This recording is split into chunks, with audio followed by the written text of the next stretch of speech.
This is Racing Unleashed Beyond the Pinnacle. Hold on to your hats. We are on the grid. Who is going to be king of the late breakers? Excellent onboard shot. Michael Spiegel is throwing absolutely everything at this, including the kitchen sink. He is a fighter, a warrior. And look at this! Look at this! Unglaublich! Wow, qué pelea! I'm loving this.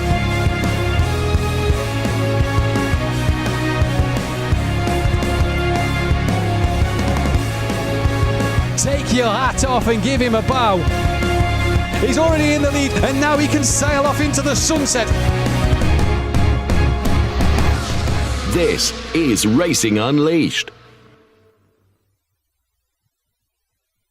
All right, so welcome to the Racing Unleashed lounge in Zurich. We're doing camera to camera here. So this weekend I'm presenting for the Racing Unleashed show right here. Check out this guy's camera. It's making me feel quite inferior. But anyway, it's a pretty big one because this weekend I'm taking part in my first race. And I've been checking out a lot of the guys which I'll be racing against. It turns out these guys are ninjas. So I'm going to sneak in after hours to check out these sims and get my own seat time in between presenting for this show. So it's going to be a hell of a weekend. All right, so this is an example of the sims we're going to be racing in. Fully hydraulically actuated, tensioning belts, incredible force feedback wheel. But I'm not the only guest in this race. I'm also going head-to-head with none other than Fabian Vettel, who thinks he's fast, but I reckon he's going to be getting a look at the sponsorship on my rear wing. This will definitely be a tough one for you. I will make sure that I will go flat out, pedal to the metal, and I'm going to give it my all to make sure that the only thing that you will see is my exhaust from the rear. See you on track. I know you've got plenty of experience on track, but you've never been racing against me before. We're getting used to the sponsorship on my rear wing. But first of all, let's make sure to have clean and safe racing on track without disturbing any other challengers, because they are going for the championship. Hello and welcome to Racing Unleashed here live from Kemptall. I'm Matthew Duffin, your host for today. And what a show we have for you this afternoon in the Challenger League, joined by Mr. James WW, aka James Walker, and Fabian Vettel, who will both be taking part in today's Challenger League race. And we are joined by them now live from Zurich. They're looking at us like we should be saying something. And I don't think they can hear us at the moment, but they are both here ready for this weekend in the Challenger League. Yes, Brilliant. You are now live. So I'm going to assume we're live, and here we are, ahead of... Well, this is my first sim racing weekend. I don't know about you. Judging by your lap times a minute ago, it's not your first rodeo. No, officially it's not my first sim race. I've done some, but just for myself with friends. But on a sim racing event, my first time also. He's very humble. I just saw his lap times. They are disproportionately good. So anyway, here we are, the Racing Unleashed Zurich Lounge. It's cool because we are effectively attached to the Zurich airport. And the idea is that we're going to play rock, paper, scissors. Oh, that's a great idea. Decide where we're going to be for the knockout. So Okay, but until 1 or until 3? Yeah, 3 is good. Okay. Okay. Rock, 1. paper, scissors. Oh. Rock, paper, scissors, shoot. Oh. 1. 1. Fuck. 1. Ah, what's good? Oh shit. Match point. Okay. You ready? Oh! Oh no. Okay, if it was only that easy every time. You're starting from pole. Apparently. So there we go then. Mr. JWW will be starting from... The idea is we're about to line up on pole. We are actually guesting. We are guest seats in this race. So what's actually taking place is that it's quite a serious race for everyone else involved. There is ultimately real money at stake here. So while we're here for a good time, we also don't want to get in the way of anyone else. So we might be having our own battle. That should be the main task for us, to not be in the way of everybody. Brilliant. Good morning, guys. We're at the Circuit de Catalunya. We're in Barcelona, and let's see how we get on. So stay tuned. Stay tuned indeed. I'm not sure if James and Fabian can hear us, but James, you're on pole position. I spoke to you yesterday off here. how are your nerves going to be for that one? I don't think we can hear them. I don't think they are in touch with us at the moment. Hopefully we'll be able to get in contact with them a little later on in the show. But there you saw a game of rock, paper, scissors in which determined which driver will start on pole. And James Walker, Mr. JWW, will be that man to take the pole position. And Fabian Vettel, the pole position for the knockout qualifying, I should say, which will obviously determine our grid later on. And I spoke with James yesterday. He was very nervous going into this one. So hopefully he's got the seat time he needed yesterday and then can get forward into it. Let's go and check out with Mr. JWW now about Barcelona.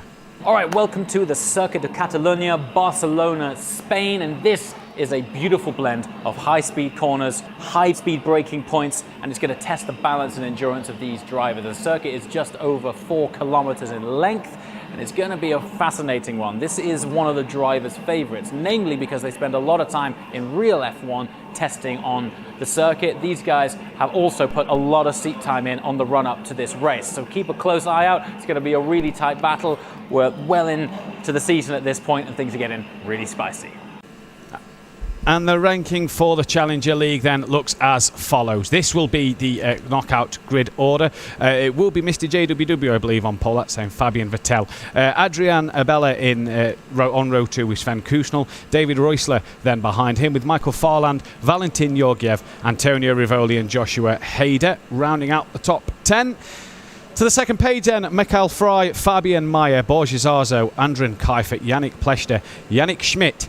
The two Yannicks close together. Tiziano Caponio, Lorenzo Haider, Marcus Valverde and Ciro Zambra. And then rounding up the ranking for the Challenger League is Sinan Demirbas and David Seed then. So that's how they'll line up in the knockout session coming up a little later on. And obviously Mr. JWW and Fabian Vettel have a big task ahead of them because, like they said in that intro there, they don't want to get in the Challenger League drivers' way, but they also want to be competitive and put on a show for you guys at home as well. And it's going to be a fantastic afternoon. We'll be hearing from Fabian and James a little later on, no doubt. So, Circuit de Barcelona, Catalunya, a very tricky, challenging circuit for these drivers. A track of 2 parts, really, sectors 1 and 2. Very fast and flowing in that tight final sector. The drivers will have to navigate and get round. And based on the times we saw over the qualifying period to qualify for this Challenger League weekend, some impressive lap times was set. Into the gear up session we go now then, and we're on with Borja Zarzo at the minute, currently P13 and doing a fantastic job here with Michael Farland. No Nico Farland this week, which is an absolute shame. He is unwell and his reserve driver is also under the weather, so it's a shame to not have Nico Farland out there on the track with his father, but dad duties for Michael Farland, and he's the one taking to the track this man, David Seed. An important weekend this weekend.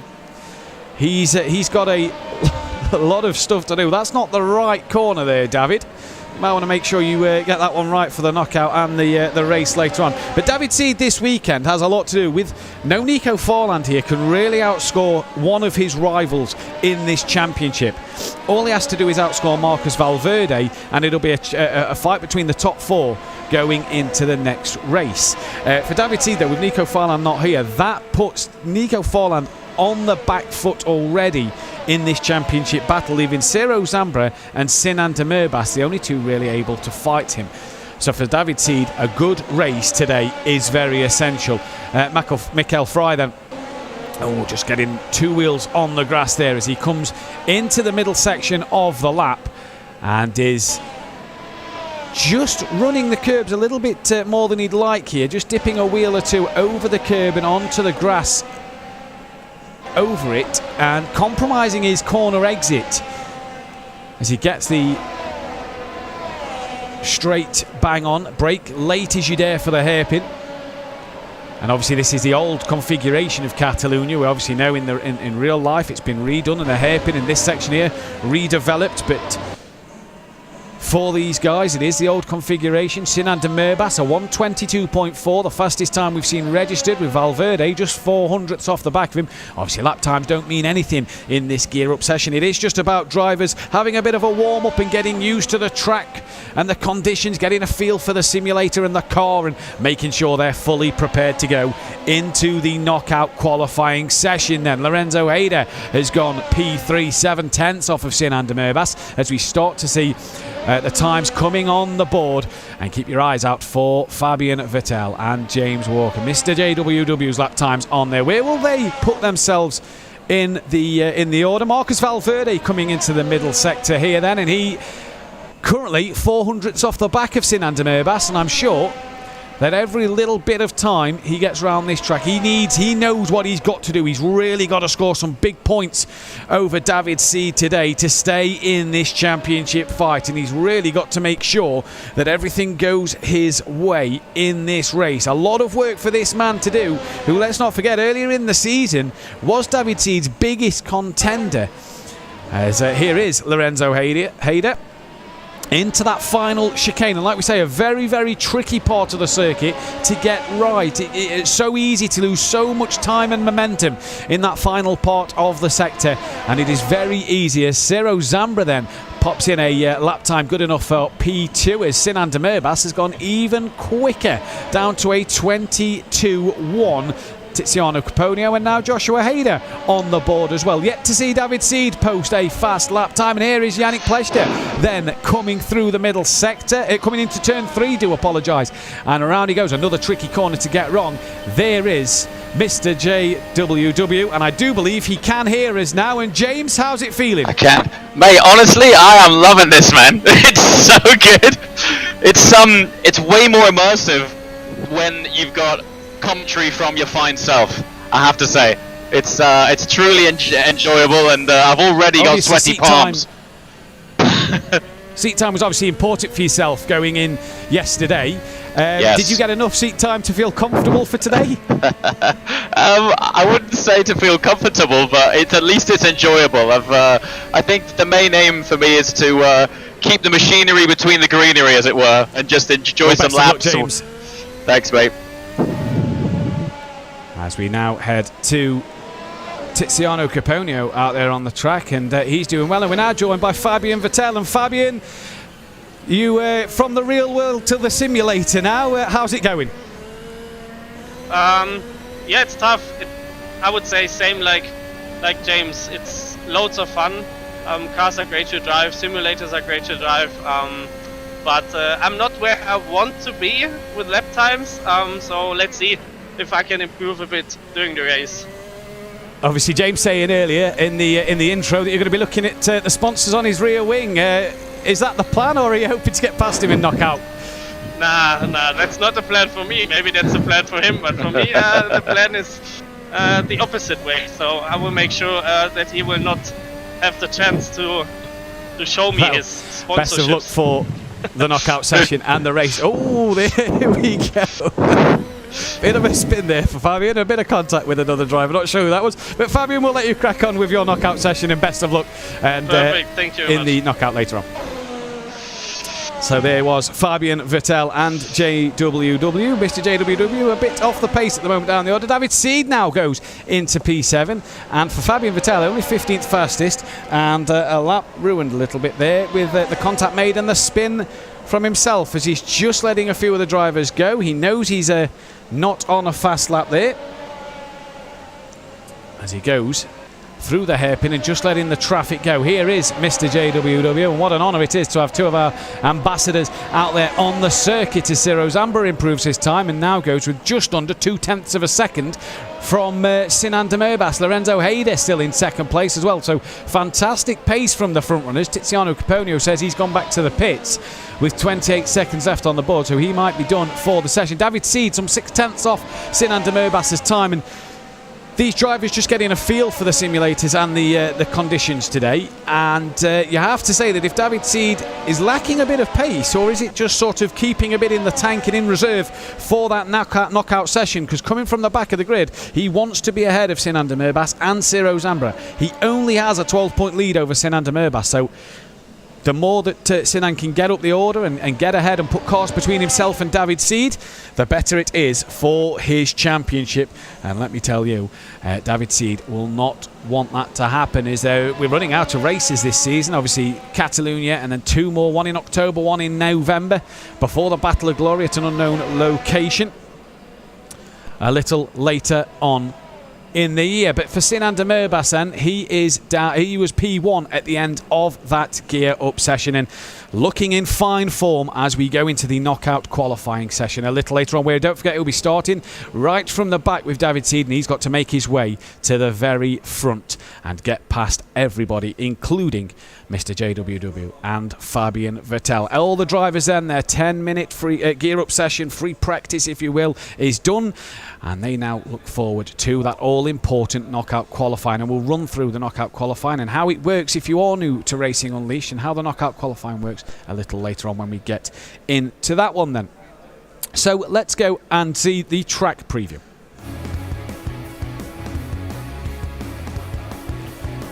The Circuit de Barcelona, Catalunya, the pre-season test track for Formula 1. 4.675 kilometres, 9 left-handers and 7 to the right.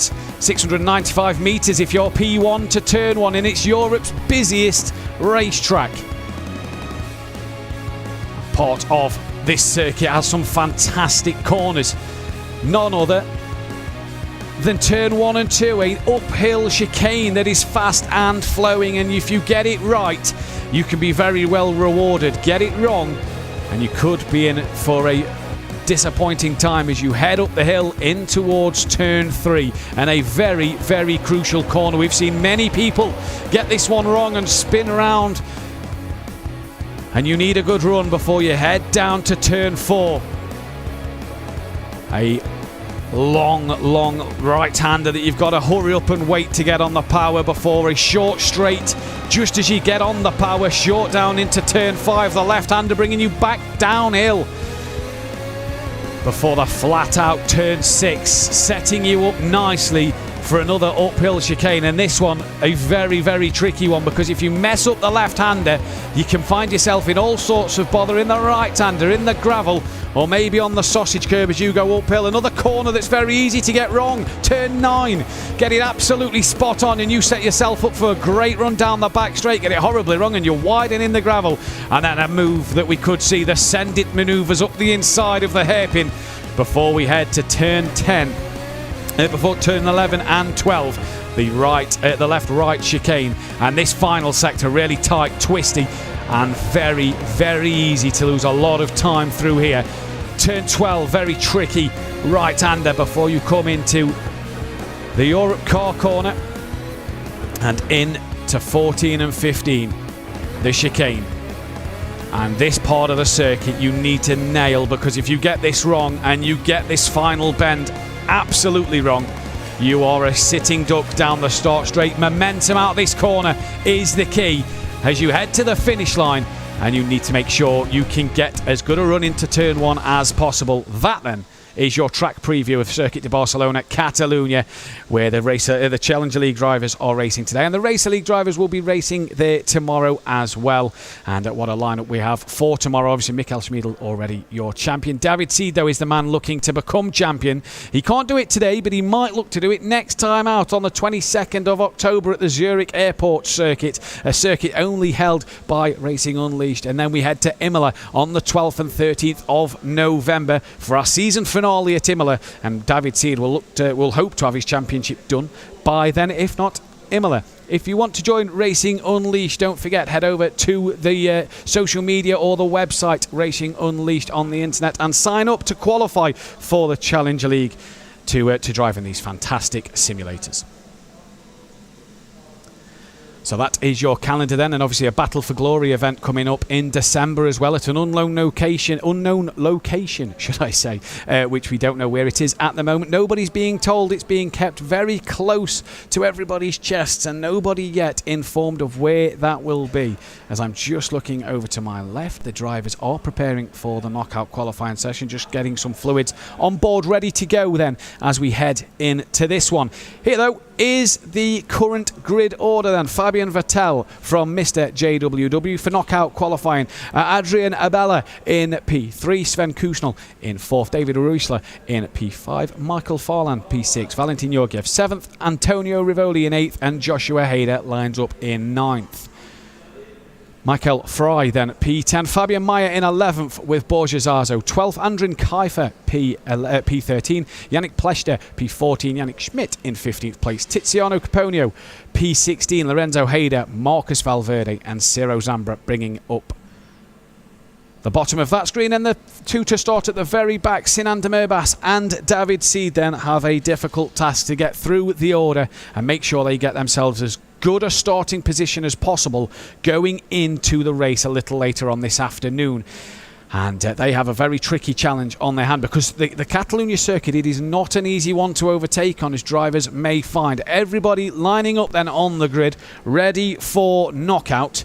And here we go for this wonderful, wonderful session. We are just waiting for the safety car to pull away. And the way knockout works is you get one guided lap in which the safety car will do one lap. There is no overtaking. You go in grid order and you have to stay behind the safety car. Tyre preparations, make sure your brakes are at a good temperature, make sure everything is okay to go as you then head for that one guided lap behind the safety car.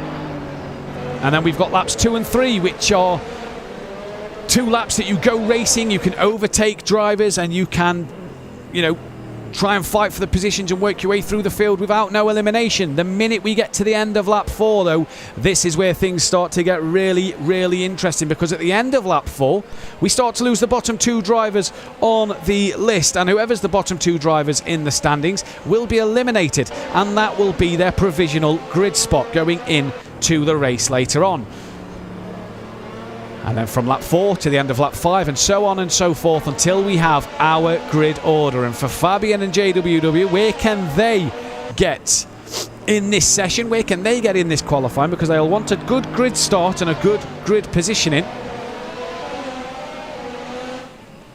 As here is Fabian Vettel behind the safety car and just preparing his tyres and his brakes and making sure that everything is working correctly and everything is all ready to go.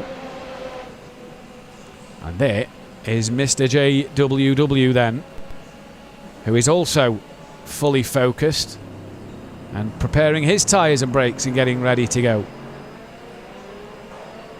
Into the final sector we come now, and the safety car will pull off at the end of this. Here's a man that's got a mountain to climb, if you will. David Seed, race winner last time out at Spa, but knows what he's got to do here. It effectively his home track, Catalunya, really, based in Madrid. David Seed racing on home soil in Spain today, and will really want to make sure that he gets as good a start as possible. As look at all the drivers here being backed up. And really this final part of the track, as Fabian Vettel then out the final corner, ran wide on the gravel, and there's all sorts of chaos behind. A spinner coming out the final corner, not quite sure who that is, but from the rear view of Fabian Vettel you see Mr. JWW didn't get the launch that he wanted as the safety car pulled into the pits, and wow, gets an almighty whack up the inside. Excuse me, and that is him off at turn 1. And I think it was Michael Farland that's had the spin, because he's the man who's dropped down the order. Now then, for Fabian Vettel, he's got away, and who is that? Oh, chaos coming through turn 3, and that is Sinan Demirbaş, Mr. JWW and Marcus Valverde, all involved in that incident there then. Lorenzo Hayder now on the back of Tiziano Caponio, looking around the outside, and look at the traffic jam. When we said earlier it was Europe's busiest track, we wasn't joking, because the amount of traffic here. JWW then a mountain to climb if he's to get back on the rear end, but I'm sure it is all just practice laps for him and trying to get used to these simulators before the race later on.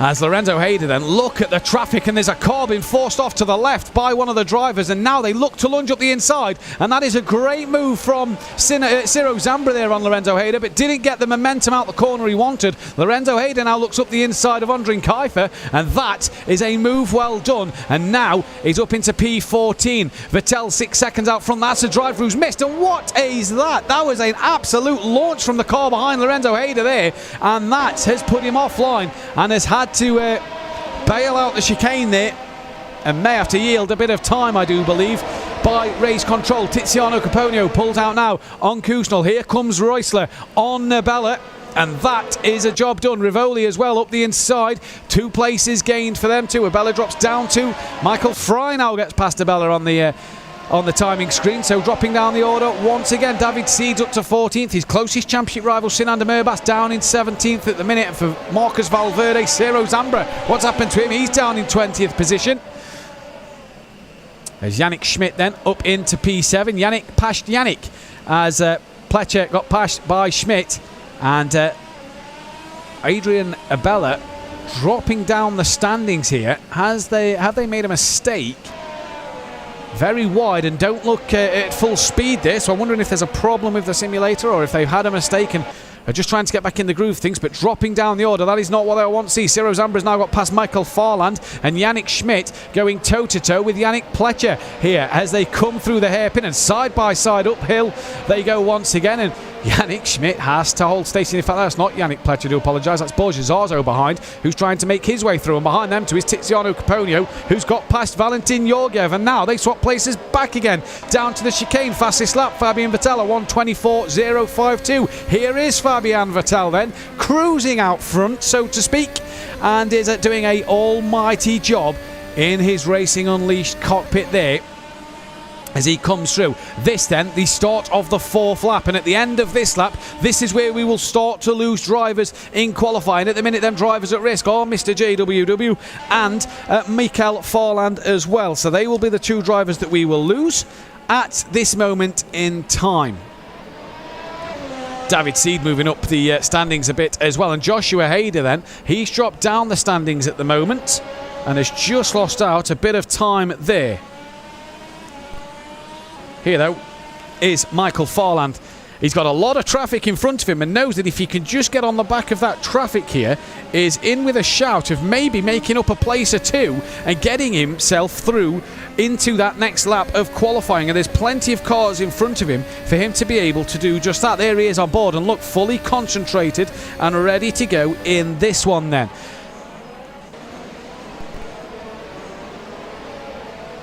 Lorenzo Hayder, P10 at the moment, and all over the back of Valentin Georgiev, wanting to make sure that he can get himself a couple more positions in this one, as Ciro Zambra now goes up into P15. Sinan de Murbas is now into 17th place, as well as Joshua Hayder getting himself up into P18. Fastest lap, Tiziano Caponio, a 1:22.892, so he is flying at the moment out there. And no one else's lap times are coming close at the moment. But here comes Lorenzo Hayder. Great manoeuvre up the inside at turn 1. And that puts Georgiev now under pressure from Fabian Mayer, while still trying to attack the back of Lorenzo Hayder. And there you go. I said about turn 3. Very easy to lose the rear of the car. And that is what Valentin Georgiev has done. And I do believe Abella has lost the rear as well at turns 1 and 2. And I think then that puts Mr. JWW out of this qualifying session in knockout then. He will start P21 after being hit early doors and having a few mistakes early doors. I'm sure he'll hope to bounce back from that in the race later on. But for Andrin Bella then, Joshua Hayder as well, they're the 2 now at risk, and you have to say that the young man isn't really going to make it through in this one. Adrian Bella is some 4 seconds behind Joshua Hayder. He's 2.5 behind Farland. And Andrin Kaifer, who wants to start making some moves, because next lap, he'll be the man in trouble. Don't make moves like that. Make moves on the track, overtaking, not wiggling on the curb. And he held on to it very, very well.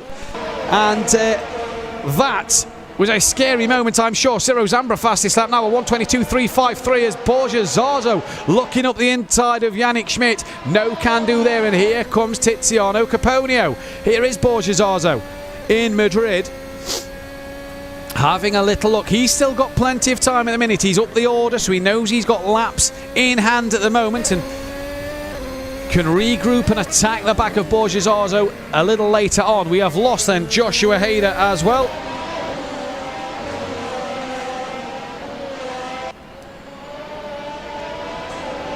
And here is Borja Zarzo still trying to get through. Rivoli's got past Pleasure up front. That's for P4 and 5. And there is Yannick Pleasure. Oh, he's being overtaken on the outside. 2 hands on the wheel, Yannick. He's coming on the outside of you and into the hairpin. Yannick yields the position and tucks straight underneath to try and get the undercut. Doesn't work, and Yannick just lets Yannick Schmidt through. And the two Yannicks still going at it here then. Borja Zarzo will now be looking on the back of Yannick Pleasure now instead of Yannick Schmidt. Then Fabian Vettel absolutely flying out front. Lorenzo Hader and Fabian Mayer and Kusnel. David Seed, Ciro Zambra, Marcus Valverde make up places as well.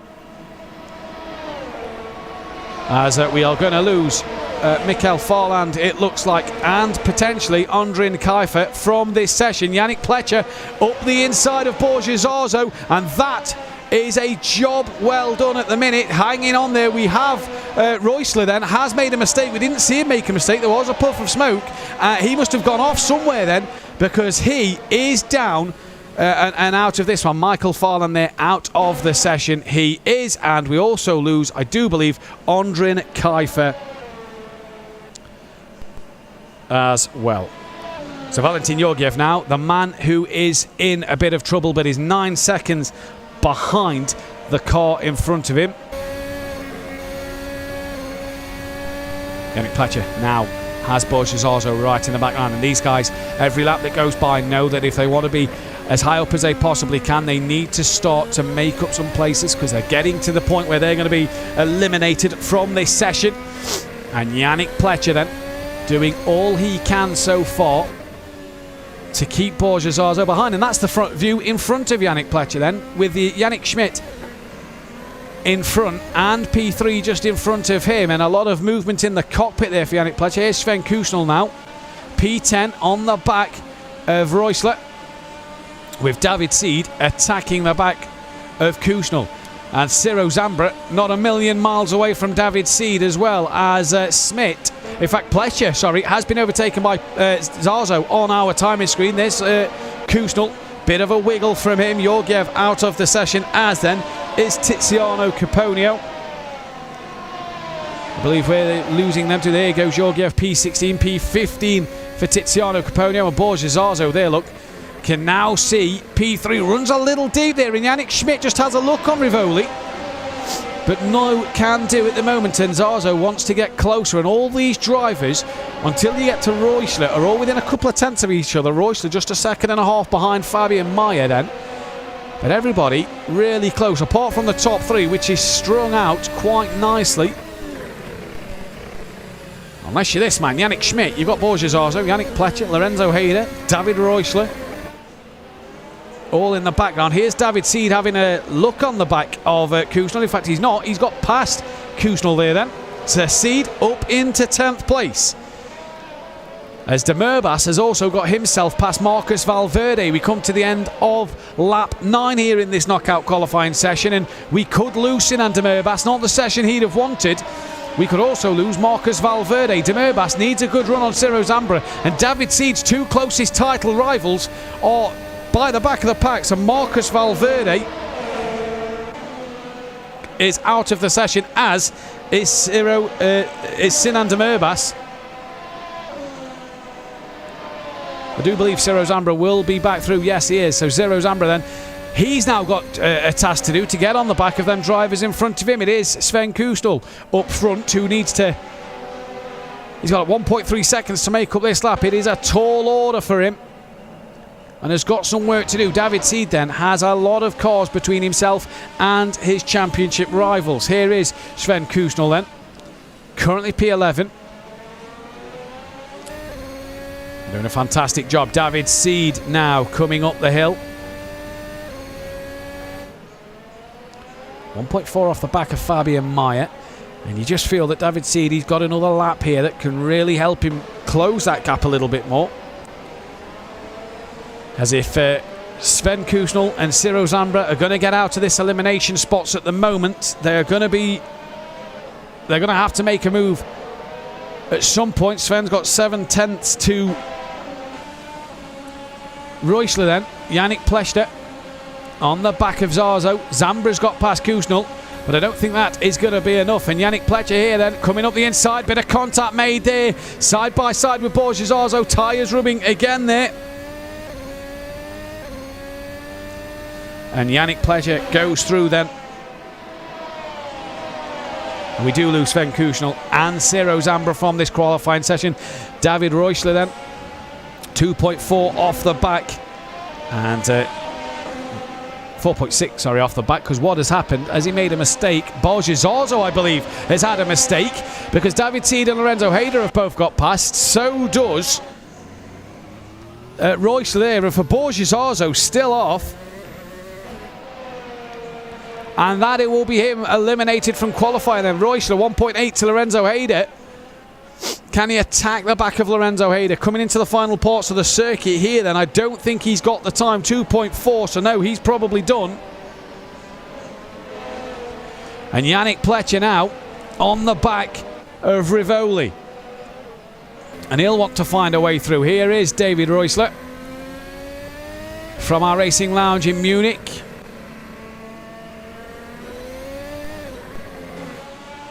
And a top 10 start it will be. Obviously, all these results are provisional. The race control will already be starting to look through everything and make sure that it is all above board, and the results are as follows. So Zarzo P10, Reusler P9. Now then, the battle for P8. Here comes Borja Zarzo. Crosses the line. And it's a bit of a disappointing look on his face here. It was running very well at one stage for him. David Seed now back in that elimination spot. 2.3 ahead of Lorenzo Hayder. And on the back, no longer anymore, because what has happened to Yannick Pleshter? What has happened there then? Because he's gone off and is some way down the order. So for Yannick, what has happened to him? A mistake somewhere has meant that David Seed, will get one more lap and can attack Mayer for P5. This just puts more cars in between himself and his championship rivals. Fabian Mayer from the rear wing of Fabian Mayer. As Fabian Vettel, his gap has been cut down to 1 second here. It was 6 seconds at one stage. And Michael Frey over a second faster last lap. So they're all charging on the back of Vettel late in this knockout session then. And for Lorenzo Hayder and for Yannick Pleshter, it's going to be P7 and 8 provisionally. What happened to Yannick? David Seed, though, pulls out, looks up the inside. Job done. Thank you very much. P5 for him at the moment, which puts Fabian Mayer down in P6. Now, David Seed has got that to do to make sure that he... in fact, I think Fabian Mayer has made a mistake somewhere, because he is well behind David Seed already. So David Seed needs to gain 1.9 seconds on Rivoli to stay in this knockout qualifying session. That is a tall order, but when all your championship rivals are already eliminated and the grid's looking in your favour at the moment, is it a bad thing, P5? Here is Fabian Vettel then. He had a 6-second gap at one point. The gap's now down to 0.2 of a second, and he's got Michael Frey all over the back of him. And we're seeing Vettel here. Hopefully now, he's coming under some pressure. There is Frey putting Fabian. And this then is for pole position in the race later on. Obviously, provisional results going at the moment. Slipstream will take effect here, and down this long start straight at Catalunya. Look at Frey pull him in. Vettel defends early then, and we are going to lose Mayer and David Seed in this session. And here comes Frey right around the outside, later on the brakes, and Vettel yields that place. And for Michael Frey, job done. And look at the crowd gathering in the background there behind Fabian Vettel. as he now will hope to attack the back of Fry and get that pole position back. Otherwise, it'll be P2 for him on the grid at the moment. Yannick Schmidt and Rivoli. Rivoli is some 4 seconds behind, so he's got a lot of work to do. And Yannick Schmidt not really in this fight as well. Here is Antonio Rivoli in Munich. Probably knows he's run out of time to catch Yannick Schmidt and is just going to bring the car home. But for Fabian Vettel, he's got work to do. Here's Yannick Schmidt in Munich as well.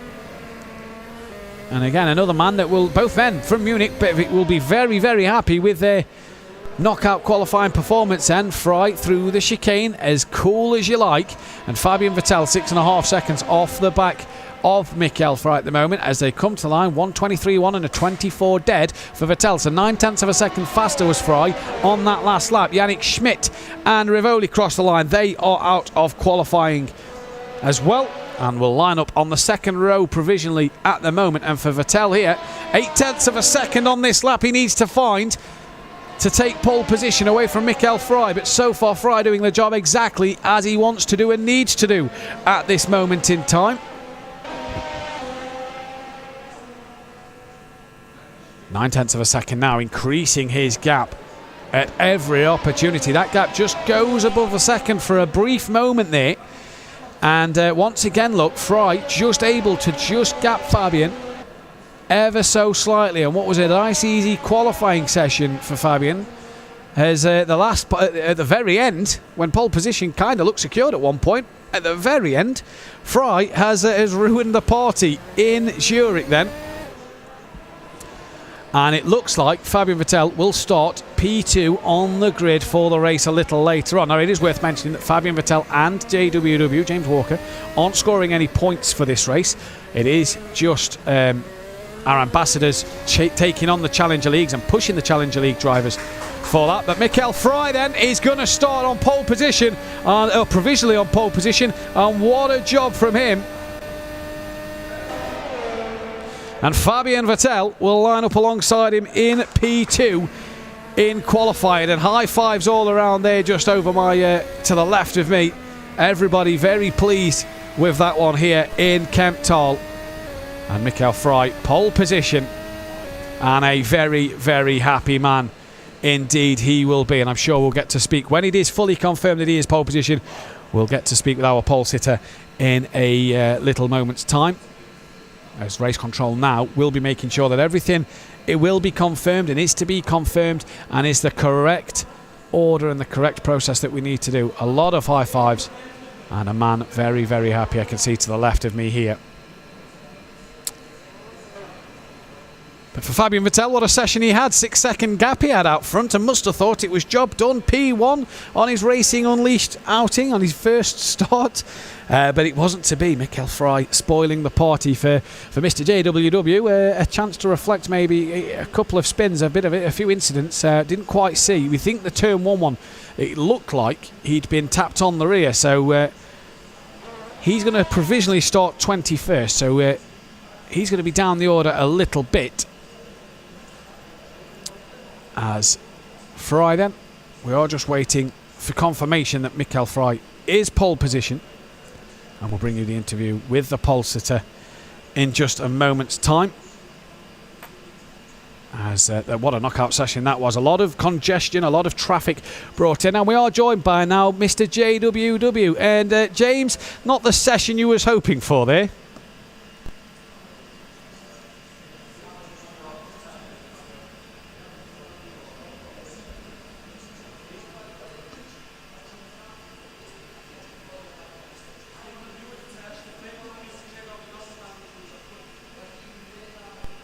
Starting by the back though, before obviously race control do their thing, a good chance maybe for you to learn and overtake a few drivers and put on a bit of a show for us from the back.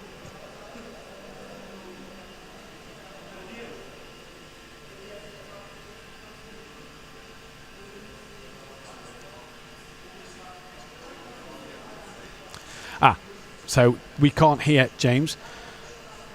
or the audience can't hear James, should I say. So apologies for that one. We'll hopefully get James back with us and a chat with him later on, and I'm sure we'll hear from Fabian as well. Just connection problems at the moment seem to be an issue, so we will hear from them a little later on. Still awaiting, though, confirmation on the pole sitter, but I tell you what, looking in front of me here, David Seed P5 provisionally at the moment, and his closest championship rivals are down in P12 and P11 of Ciro Zambra and Sinan Demirbas. Sorry, P13 and P11 in Ciro Zambra and Sinan Demirbas. That is a lot of cars in between David Seed and his championship rivals, and that is everything he wants going into the Zurich airport circuit next time out in October, which is what he wants, where he can wrap up the championship there if results go his way today and everything stays as it is. But obviously everything that is provisional at the moment, so what I have in front of me is just a provisional list in front of me so far, and we are awaiting race control to give us the fully classified list then, as we do hope to get JWW and Fabian Vettel back with us and the connection linked up as well.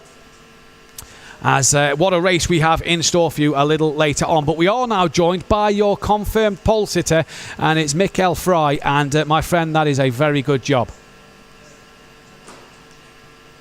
And I don't believe we actually have a connection with Fry as well at the moment. So we are having some connection issues here with being able to talk to the drivers. So do apologise about that, ladies and gentlemen. Mikael, can you hear us? He's just to the left of me there as well, and has no idea. He is oblivious that we are talking to him at the moment, as he's just undoing his seatbelts and being told to wait from the interview. I think someone's just getting in touch with him now to say that we're chatting to him.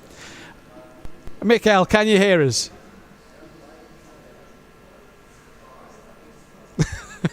There's a look over. Yeah, I believe we're just having a few connection problems at the moment and cannot hear from Mikael Fry. Yeah, I believe we are just having connection issues, and he cannot hear us at the moment, which is a shame. We can't speak to our pole sitter just yet, and we will get these connection issues sorted, and we will get these interviews brought to you as soon as possible, and at the end of the race as well. Oh, what a day. What a start to the day as well. The knockout qualifying session. And if that congestion and the traffic in the middle part of the track was anything to go by tonight, later on this afternoon will be fantastic to see, because the drivers will be fully racing from lap 1 and everything's going to go through. Let's go through the recap of the Racer League. It's green and go then in the Racer League, and it's a great start from Alejandro Sanchez on the second row of the grid, who's already looking to make some moves into the source. Around the outside he goes, 3 wide into there, and everybody through relatively cleanly. We've got a spinner in the background. Alejandro Sanchez now up to El Rouge. To the outside he goes, and he's going to look to try and attack Roger Mort up into El Rouge, backs out of that one very sensibly, and now can try and slingshot his way through before Kevin Abbey can try and get past him. To the outside of Mort he goes, as Kaufman is attacking Vonenberg up front, and look at this, oh, a tap on the side of Sancho's car there, and now a tap on the back of Mart from Kevin Abbey, and there's a big incident then coming down the Kemmel Straight. Alejandro Sanchez manages to come away for P3, but look who's behind him. It's his title rival Michael Schmiedl. He's now attacking him once again, and this is an all too familiar sight for Sanchez. Schmiedl right around the outside. Will he brake later than Sanchez into the chicane? Loro can only watch on from the back, and Schmiedl on the brakes a bit earlier, and Sanchez turns in and taps the side of Schmiedl. Be careful on the rejoin, indeed he does, and stays ahead. Here comes Schmiedl having another look, and I tell you what, Sanchez, he is a brave man at the moment, and he is a fighter, a warrior in this championship battle with this man behind him.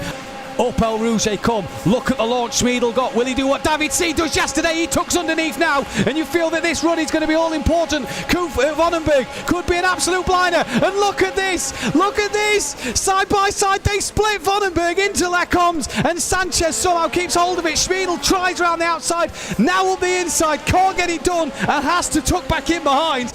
Schumacher Hakkinen-esque there from these two, and what scenes we have here at Spa. Roger Mort down in 19th still, he's 2.6 off the back of Haas. Here though comes Schmiedl, Angelo Michel on the right hand side, your screen making moves, and Schmiedl now, he's already reached top speed. Here comes Sanchez backing him round the outside of Lecombs, and Schmiedl now gets the move done, and did Sanchez there may lose the car, I'm not sure. Mikel all over the curb, and the rumble strips off the track. You get the feeling that if Schmiedl gets past Ivan Kaufman here, it'll be game over. Pulls out now, he's going to go around the outside.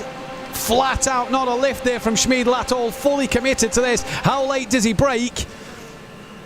Kaufman tries to outbrake him. Oh, Schmiedl! Bit of a rare mistake there. Touches the sausage curb. Manages, though, to hang on to it and get the move done. But Mikel Schmiedl here, he's going to win at Spa, and he's going to win the Racer League Championship here at Racing Unleashed. Alejandro Sanchez across the line for a P2. Great fight from the pair of them. There it is, there we go. And a P3 for him, a round of applause, and a very, very happy man. I'm sure that'll go on the mantelpiece at home with a place of pride. Discontent with second in the championship. Happy, though, with second place. A number one there. Oh, is that suggesting that he maybe should have won the race from him in his point of view? Either way, second place, he'll be happy with that. And again, a lovely podium setting there to Sebastian Hirsch as well. And a high five, a hug, and the trophy. And Schmiedl is number one in the Racer League Championship, not just for the race today, but for the championship as well. And that confirms the prize money of the 15,000 Swiss francs in his back pocket. And here's your final classifications then. Mikel Schmiedl, Alejandro Sanchez and Javier Lora, your top three. Wojciech Plesny and Devin Iskro with penalties rounding out the top 10. Yannick Vonenberg 11th, with Gian Tufen, Enrique Marinon, Kevin Abi, David Lademorda and Fabio Vettinger, all with penalties themselves. And the classifications as follows. And Alejandro Sanchez second, with Angelo Mikel in third. Javier Loro in fifth, and Florian Horst bringing in the top 10. 11th is then Dominik Dedic, with Sebastian Hirsch down at the bottom on 18th place.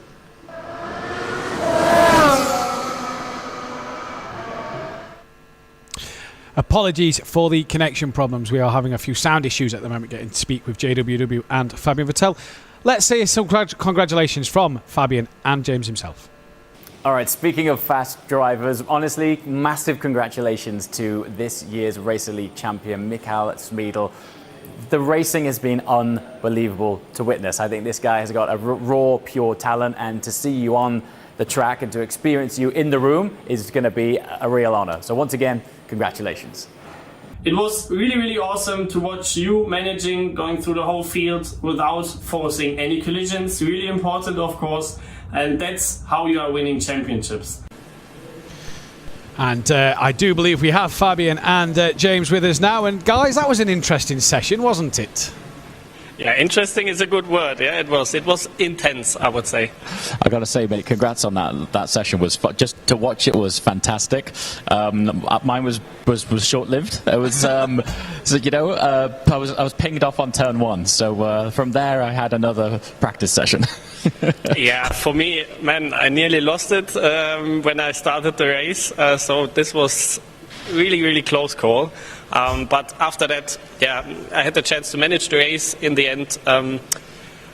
The guy, I would say, was 3/10 quicker.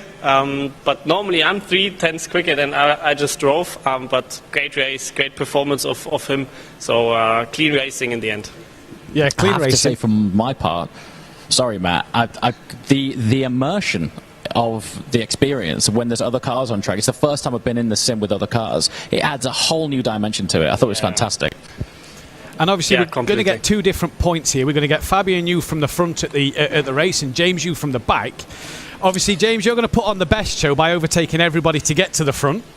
And Fabian, you're going to try and help him out. That's the plan, you see. Take one for the team, just spice up the entertainment factor. Yeah. Yeah, but for me, it's quite difficult to help him because I'm starting on 26 cars between us. I just need to crash everybody into turn one. There you go. I will help you. That's it. Yeah. And obviously, guys, as well, the video we just saw there, the congratulations to Mikel Schmiedl on the Racer League. What a season he's had. Yeah, great performance, I would say. So, congrats to him again. You know, witnessing the skill of these guys, it's not until you get behind the wheel yourself. I mean, I'm standing next to an esteemed driver here, but to see the skill of these guys in a sim is fascinating. So it's, yeah, so far, so awesome. Looking forward to the race later on. I'm sure that you'll both put on a fantastic display. Thank you. Thanks. Beer's open. And I do believe we can hear from the pole sitter then, and it is Mikkel Fry, your pole sitter, and I do believe we can speak with him now, and here he is. And that was a fantastic knockout session from yourself. Yeah, it was quite hard. The start was very difficult. You know, there were many cars bumping each other, and I have to get through, but I managed it quite well. And yeah, at the end, I just could go a bit faster than Fabian Vettel, and I got him at the end. Yeah. And it was a big gap to Fabian Vettel at the start when you got to P2, and you managed to close that gap very quickly and get past him at a good speed. Yeah, it was at the beginning. I was just looking. Okay, I saved P2, but then I saw, okay, I can go faster, and I won't throw the car away. So I thought, yeah, why don't try it? And at the end, yeah, it worked. So quite nice. Going into the race later on, you start on pole position. What's your thoughts? Yeah, it will be quite difficult because the second row will have the slipstream. So we have to make kind of a wall, P1 and P2, to manage to stay in front, and then we just have to try to go our pace. And if we manage to do this, I think the win, or at least the podium, should be in there. It depends on how fast the quicker guys than me, like David Seed and Zero Sambra, are catching me up. So yeah. Well, we wish you the best of luck for later on. Congratulations on pole position. Thank you. And there then you can see the prize money for the Racer League and the Challenger League. And if you win today's race, if you're Mikkel Fry and wants to win the race, 500 Swiss francs in your back pocket, all the way down to 10 for top 10 finish. And there you see for the season, 2,500 Swiss francs for P1, down to 1.5 for second, a grand for third, 750 down to 50 at the end. Prize money for Battle of Glory then, 1,000 Swiss francs if you win the Battle for Glory in December, down to 20 for the Challenge League. And you see there a bigger prize fund for the Racer League drivers as well. And that's where everybody's hoping to be, in the Racer League. And to get there, you've got to finish at the top of the championships. And I'm sure that David Seed, Ciro Zambra, Sinan de Murbas are all looking to get that one step closer to being in the Racer League next season, as the championship is coming towards an end. Only 3 races left to go. Let's take a look at our CEO, a little clip that we had earlier in the month, and there she is, look, with 2 very famous athletes, one from Qatar and the homegrown Swiss athlete of Mchinga Kampunshi. Apologies if I've said that wrong. She is a Swiss sprinter who is the fastest Switzerland female sprinter. There she is then. She does the 60 metres, 100 metres, 200 and the 4x100 metres. And here is Mutaz Barshim then, who famously, with that man there, took a joint gold medal at the Tokyo 2020 Olympics last year in what was a very historic moment in the high jump, and decided to share the gold medal from Qatar. The young man, the same age as me. I say young man, he's the same age as me. So there we go then. What a scene it was last year in the Olympics. Let's go though to another one of our ambassadors, Ralph Muller, with Fit and Fast. The standing balance is an often underestimated exercise. It does not only bring the power to the back, but almost the entire body. Also, it helps you to train your balance. This is why it is always needed in training and also when racing. The standing balance strengthens the back and core muscles as well as the butt. The classic standing balance is that you stand on one leg and lower your upper body forward, while the other leg is stretched and lifted backwards. You really have to concentrate on this one. The upper body and the lifted leg should form a line. Keep the hips in one direction. Please note that the hip of the lifted leg is not turned out. You can also bring the arms next to the head to make the exercise more difficult. You feel the whole body. It's not like only the legs, the stomach, the back. Your whole body is right now really tied up. Work both sides 5 times each. And if you keep moving, you always don't have to stretch it from the beginning, and you can a little bit bring it in. Okay. Racing Unleashed. Get fit with a gladiator. This is Racing Unleashed Beyond the Pinnacle. Hold on to your hats. We are on the grid. Who is going to be king of the late breakers? Excellent onboard shot. Michael Spiedel is throwing absolutely everything at this, including the kitchen sink. Look at this. Absolutely brilliant stuff. Disaster strikes. Unglaublich. ¡Wow! ¡Qué pelea! I'm loving this.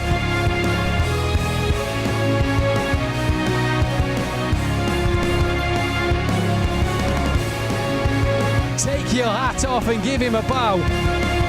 He's already in the lead and now he can sail off into the sunset. This is Racing Unleashed. And there is such huge competition in Racing Unleashed, but such a huge sense of camaraderie as well, because in Racing Unleashed, we are family. And whilst all the drivers are huge competitors out there on track, when they get out of the simulators, you can see that they are absolutely friends and have such a good relationship between each other across all of our lounges. There really is such healthy respect and friendship as well, and it is always a delight to see. And of course, it's what you always want. You want to be hugely competitive out there on the track, but you want to have great fun off the track as well. So we are family, Racing Unleashed. No question about that. Green and go! Here, you are not just a lone fighter in a tough sporting competition against the other racers. You may be alone in the cockpit, but in the lounge you will quickly find friends. The focus is on having fun in the joint sporting competition. It has a family character, and indeed many families come to Racing Unleashed. I might have had some sim racing experience once or twice before that, and then I drove at Racing Unleashed. At some point I was told that competitions also take place here. It totally fascinated me. These cockpits that move, it's all very realistic and not like at home on the console. Well, I was the first to be there, and then I told my dad that I was driving in the simulator at Racing Unleashed. Then he looked at it too, drove it once, and then very quickly he got the gold card. But first I had bronze, then silver and then gold right away, because I realized that I wouldn't get very far with bronze. Absolutely fun level. There's level 100. We are addicted. When the father with his son found new family similarities through Racing Unleashed. Karl Hirsch is always there when Sebastian Hirsch is chasing points. I absolutely love watching him to try to improve his time and beat his old records. And Sebastian Hirsch has gone through a radical fitness regimen, found new interests with Racing Unleashed, played sports, true to the motto of our Chief Fitness Officer. Get fit and fast with a gladiator. Family brings you together very strongly. When I think back to Sebastian 2 or 3 years ago, he was at home, I'll put it this way, as a couch potato and wasn't really fascinated by anything. And then he discovered this topic of motorsport and then said, okay, I want to do that. I'll change my whole life for it, and took a huge step. Michael Schumacher was the first to recognize that the fittest people simply have advantages over other people. It completely changed my whole life. The Heider brothers also live for motorsports. From an early age on the go in karts, they celebrate great success there. Together in one team, driver change among brothers, victorious in the Kart Series German Team Championship. The Heider brothers. We have a great relationship. We go through thick and thin, and we support each other as best as we can. And when you have that kind of cohesion, it's all the more important to have that kind of goal. You have 100% trust. You know, okay, this person is giving everything now. I also think that we would never be that good at the level we are now, and we couldn't have taken each other further. And so we step up and push each other almost to the limit in the fight. But always fair. The success also comes at Racing Unleashed. In the last 3 races, 3 podiums for Lorenzo Haider. The last even as a guest driver in the Racer League. Now the fraternal double podium is missing. Sometime. Sometime? What do you mean? It has always been our goal. It will continue to be our goal. And then we will see how far we can get. Haider 1-2. A very unusual constellation in the Fahrland family. Father and son are both active in the Challenger League. That was always our dream, and that's something that is really easily possible here. And you won't find that anywhere else. It's really cool when you can race completely against each other and also compete with each other. And I think that support is also very important. Racing Unleashed, a unique family bond. Or, in other words, we are family.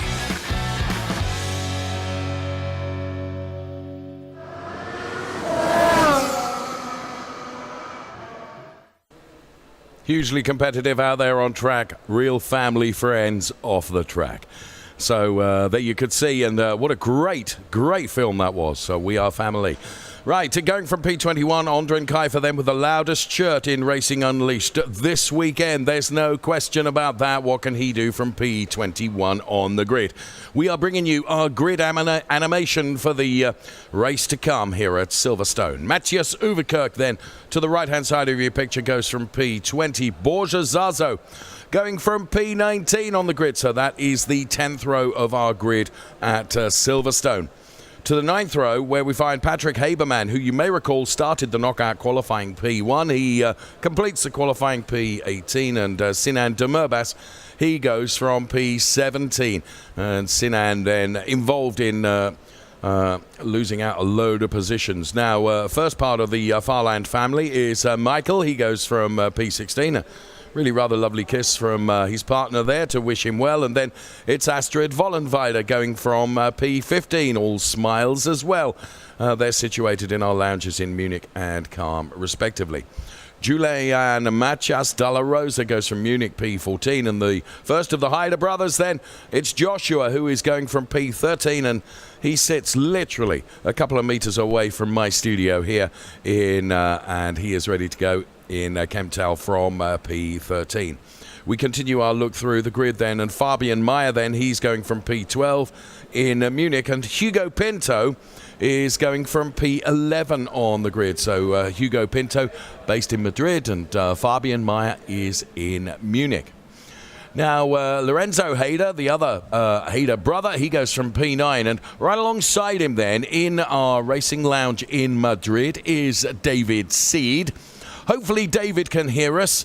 And yes, David, yeah, that's brilliant news. Good afternoon to you. Friend, you've got some overtaking to do. I thought you did a very good job in qualifying. Well, I'm not very happy with my pace in knockout, but I hope I can get a good finishing place in the race. Well, we will see. Don't be surprised if David Seed is on the podium. That is our 5th row of the grid. P9 for Lorenzo Haider and P10 for David Seed as we continue scrolling through our Silverstone grid. Yannick Schmidt going from P8. He's in Munich. And then Tiziano Caponio, who I spent an enjoyable few moments with just before coming up to my studio, and he managed to spill my entire cup of tea over me. Thanks, Tiziano. Luca Keller goes from P6 and Nico Farland goes from P5. Those drivers are based in Calm and Munich, respectively. And Nico Farland, of course, son of Michael. He's going from P5. Ciro Sambra, going to be a danger man from P4, as is our P3 driver, Yannick Pletcher. Yannick has tasted success in Racing Unleashed. He would dearly love to do it again. And I congratulated Valentin Georgiev for his P2 position here in Kemptthal. And then the best of everyone in knockout qualifying was Felipe Gonzalez in Madrid. He goes from pole position. He is offered best wishes then just ahead of the start of the race. That is our league lineup for this race here in Silverstone.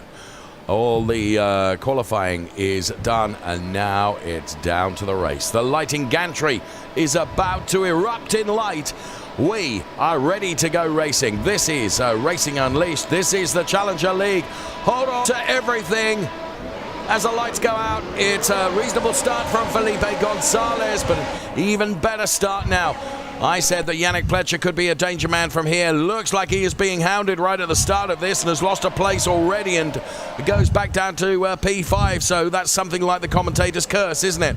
So Gonzalez from Georgiev and then Sambra, who I also said would be one to watch, and Sambra P3 and Nico Farland up to P4 as the drivers make their first tentative steps around this huge Silverstone circuit, which comes with such a heritage that all the drivers love racing here. Yannick Pletcher now recovering nicely and has found himself in P3.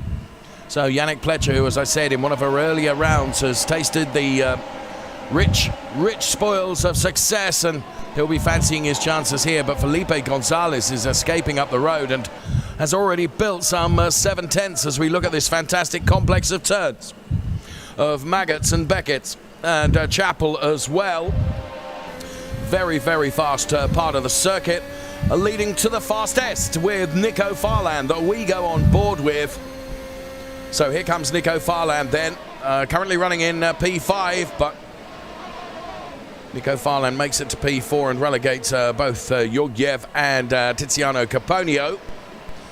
So Felipe Gonzalez and Ciro Zambra now has taken the lead. I can see from our graphics on the left-hand side of the screen as there is so much overtaking going on that it's a job to know where to point our cameras, and we have loads of them around this Silverstone circuit as we complete our first lap of racing. It is Ciro Zambra from Yannick Pletcher, and then it's Felipe Gonzalez. Georgiev is under pressure here from David Seed, who is moving up the order and now finds himself in P8, having started P10. So he's moved up a couple of places. Here comes Valentin fighting back and retakes P9 from Pinto. So Ciro Zambra with 3/10ths. Make that 4/10ths now over Yannick Pletcher in the lead of the race. And Nico Farland now is P3. They are our podium placers, but there's an awful lot of racing to come yet before we even think about a podium. Ciro Zambra leading by 4/10ths over Yannick Pletcher, P2. Nico Farland, P3. Let's go on board with Ciro Zambra. What can he see in front of him? Utterly nothing. Clear tarmac. He should be able to nail every apex through this Beckett's and Chapel series of turns, and then out onto the Hangar Straight. He has got clear track ahead of him. Yannick Pletcher, though, has reduced the gap to 5/10ths between P1 and P2. Yannick Pletcher meaning business here then. Discretion the better part of valor of that little overtake. And David Seed now chasing down hard. He's currently running in P8, having taken up a couple of positions already since the start of the race. And David Seed is not one to be ruled out of this. I said when we were going through our grid animation that he could well be a podium sitter, as Yannick Pletcher sets the fastest lap of the race early on, but he's now some 6.5/10ths down on Ciro Zambra. And now Tiziano Caponio, we can see there as Yannick Pletcher has lost out on a huge bunch of places, according to the graphics on the left-hand side of the screen. Here is Felipe Gonzalez. Tiziano to the inside then, and he's going to make this work. So absolutely brilliant move from Tiziano Caponio up into P3. So it's Ciro Zambra, Nico Farland who's P2, and Tiziano Caponio now in P3. There he is with the trademark baseball cap on, doing a very good job indeed. Luca Keller is currently running P6. He's just ahead of David Seed, and David Seed is really trying to reel in Luca Keller so that David Seed can advantage himself yet another place. He's currently running in P7. There he is in the all-yellow car. And there is Luca Keller then, the very man that he's chasing. But Luca Keller has got his target sights on Yannick Pletcher here. Luca Keller to the inside. They go almost three abreast. A little touch between Yannick Pletcher and the other car. And Luca Keller then does advantage himself a position. And so too does Yannick Pletcher, back into P4 now. So lots going on in the early stages of this, as now Ciro Zambra sets the fastest lap. As we put another lap into the book here at Silverstone. this wonderful Racing Unleashed Challenger League race here at Silverstone, our second date in the UK, having already been to the somewhat roller coaster-like Brands Hatch in comparison to the really rather flat but very, very fast tarmac surface of Silverstone. On board with David Seed, now running in P6, quietly picking off all those cars ahead of him. BRDC Clubhouse to the right-hand side as he brakes now. And then into the old National Pit Straight here at Silverstone.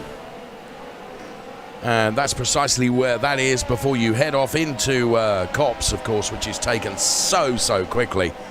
And Copse comes up now, the right-hand side, or the right-hander, I should say, for our drivers. Sinan de Murbas running in P7. David Seed not still able to get by Keller at the moment. We go on board with David Seed, who's being chased down by Sinan de Murbas, and also Machas de la Rosa, who's running P8 at the moment. So Ciro Zambra with 2.5 seconds to the good over Nico Farland. Then it's Tiziano Caponio with a brilliant P3 at the moment. And here is Sinan de Murbas then. He was somewhat unlucky during our knockout qualifying, in my opinion.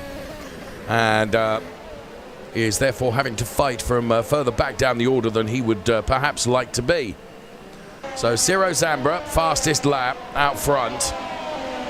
And as he crosses the timing line, he extends his lead to 2.7, make that 2.8 seconds over Nico Farland.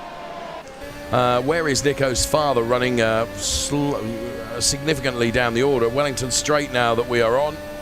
Wellington Straight leading into this left-hander, which is taken so quickly. Ondrin Kaifer then.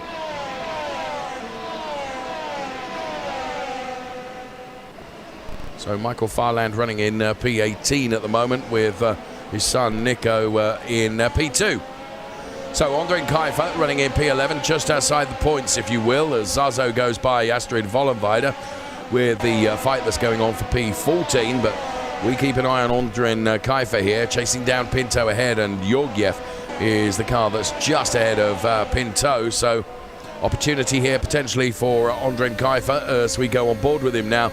I absolutely love these onboard shots here at Racing Unleashed. They give us such perspective of what the drivers are going through inside these wonderful simulators. As whoa, carrying just a bit too much speed there, but it was a big save from Ondrin, running out onto the grass, but holding it all together now. David Seed still in that P6 place, not been able really to reel in Luca Keller. Luca Keller doing a good job here. I wonder whether it is because David Seed is very conscious of the fact that he's got Sinan de Murbas right up his trumpet.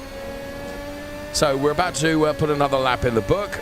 You can see the David Seed fan club sits behind him in the lounge in Madrid, watching on as he goes through farm and now breaks for village.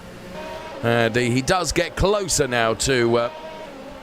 oh, and there you can see Sinan de Murbas. I said he was looking very aggressive, and sure enough, he has taken it to David Seed. David Seed now having to take very big defensive moves here to prevent Sinan de Murbas from coming through. Now, Sinan on the outside there was never going to be able to make that work.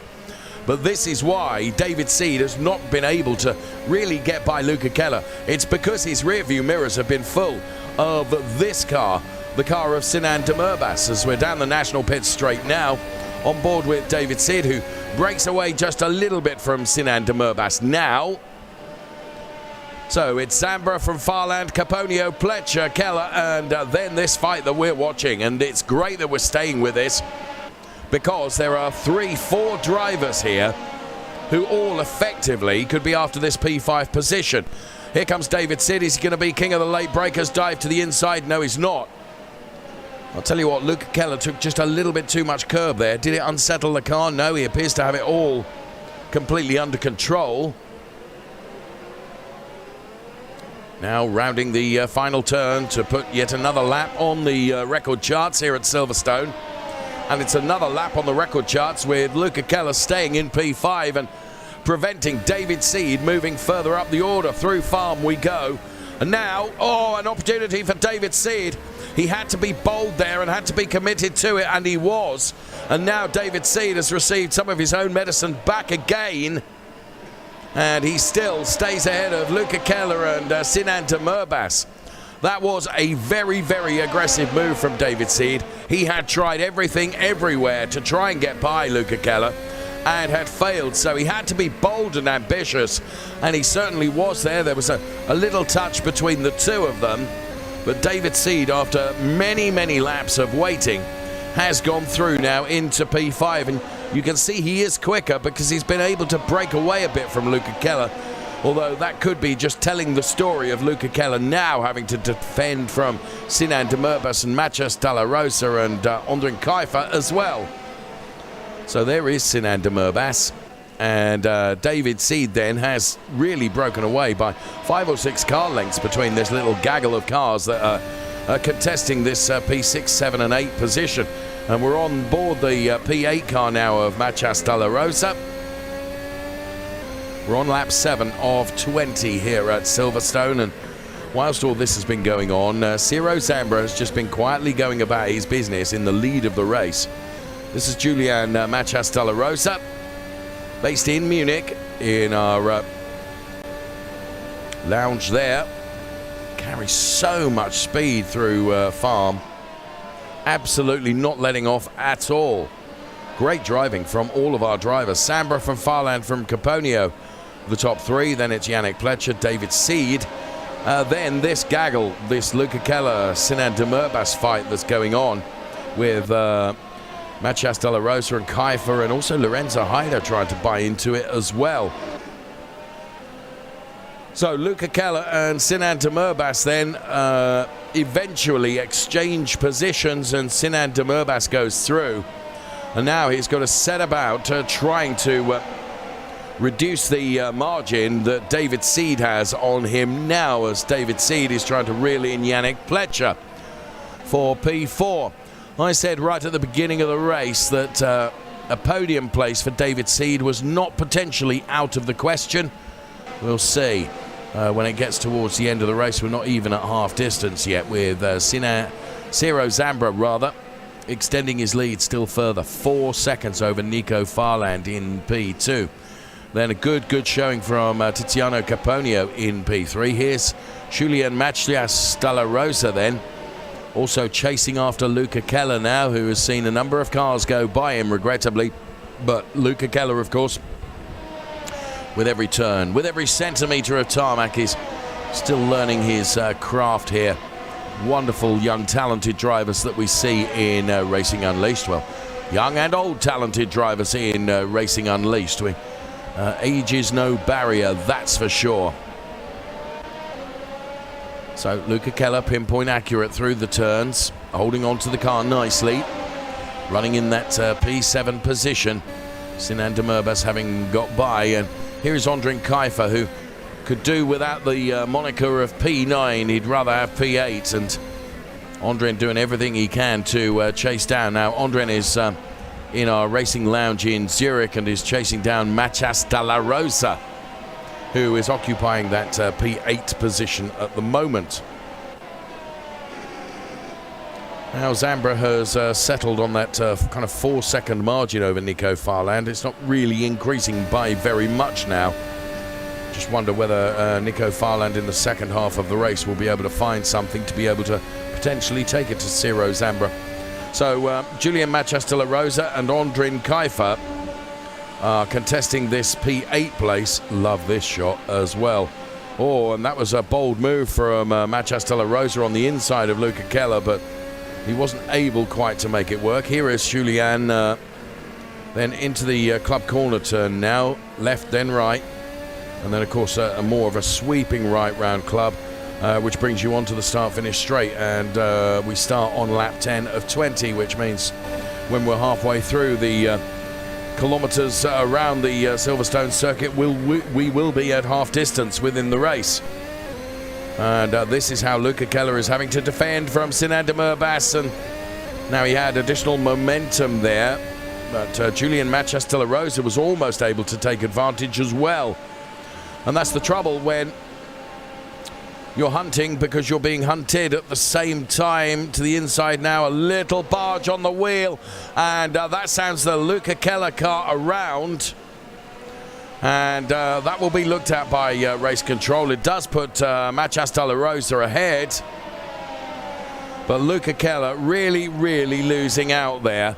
And there was just the most innocuous touch on the wheels, but that is just enough. The cars and the drivers are at such limits that a little touch like that is enough to send the car around. And Ondrej Kaifer and Lorenzo Hayder was able to take advantage of those situations and come through and put himself into P8 as Yannick Schmidt now we were watching all the way through the pack. There is plenty of side-by-side racing going on. And when you've got a battle of 3 cars together as Yannick Schmidt loses out to Borja Zazo, who goes through, and it's Joshua Hayder who's into P11 now. But look at them, they're swapping places. Here's Borja. He's in Madrid and he's got clear tarmac ahead of him now until the next gaggle of cars. And this is Yannick Schmidt, currently running P12. And may I just say, as I look at our timing screen, that David Seed is getting ever closer to Yannick Pletcher for P4. Just saying. So Schmidt then, and Luca Keller. Luca Keller really, really unfortunate to be called out in that little touch that came from Matías Dalla Rosa, which cost him some 4-5 positions. As I say, everything here, as we have seen, if you were with us right at the start of the program, which I so hope you were, I was explaining the roles of our big race direction team, who have access to so much data and even more camera angles than we do in our fantastic TV production. But they take a look at everything, and there'll be various little incidents that they'll be viewing at the end of the race, I feel sure. Zambra, Farland, Caponio, the top 3. This is Hugo Pinto. He's currently P14. He's got the disadvantaged Luca Keller in front of him, but he's also got Borja Zazo right behind him. And Zazo and Gonzalez really pushing hard here. On to lap 12 of 20 here at the Silverstone circuit, so revered by all racing drivers, and the second of our 2 events in the UK. And the circuit really could not be much different to the roller coaster of Brands Hatch, which is where we were racing last time around. Now Ciro Zambra has turned the wick up a bit because he has increased the margin to 5.2 as Borja Zazo, I said, was dangerous on Hugo Pinto, and sure enough, with a very clean and tidy overtake, Borja Zazo goes through to pick up P14 from Hugo Pinto, who subsequently is relegated to P15. I also mentioned that David Seed is moving up as well, and now is within potential striking distance of Yannick Pletcher. So David Seed in P5, Yannick Pletcher is P4. And yes, it was me that said is a possibility, is a potential up for grabs for David Seed to take a podium out of this race. Well, it's still possible, obviously, as so the laps count down, and just credit to all the drivers that are in front of David Seed, where once upon a time David would be able to cut through like a hot butter through knife. He's not having quite such an easy time of it now, and that reason is because all the drivers are really, really on the pace here. Pinto has just lost out from Gonzalez, I can see, but we're watching the P5 driver, David Seed, and Yannick Pletcher is well within his target sights. So here comes David Seed. He probably needs another couple of laps just to inch further forward. Let's take a look from the back of the cockpit of the Yannick Pletcher car at the chasing David Seed. Now, Yannick will be more than well aware of the fact that his rearview mirrors are filled with the yellow of David Seed's car. This is Yannick Pletcher. I love Yannick's facial expressions when we get this wonderful split screen shot of Yannick around the circuit. There's Joshua Hayder, nearly in a points paying position. There's just Valentin Georgiev preventing Joshua Hayder from being in P10 at the moment. So here's Joshua then. through that really fast sequence of turns that everyone loves here at Silverstone. And then you close it out with Chapel. Get the draft from the car in front.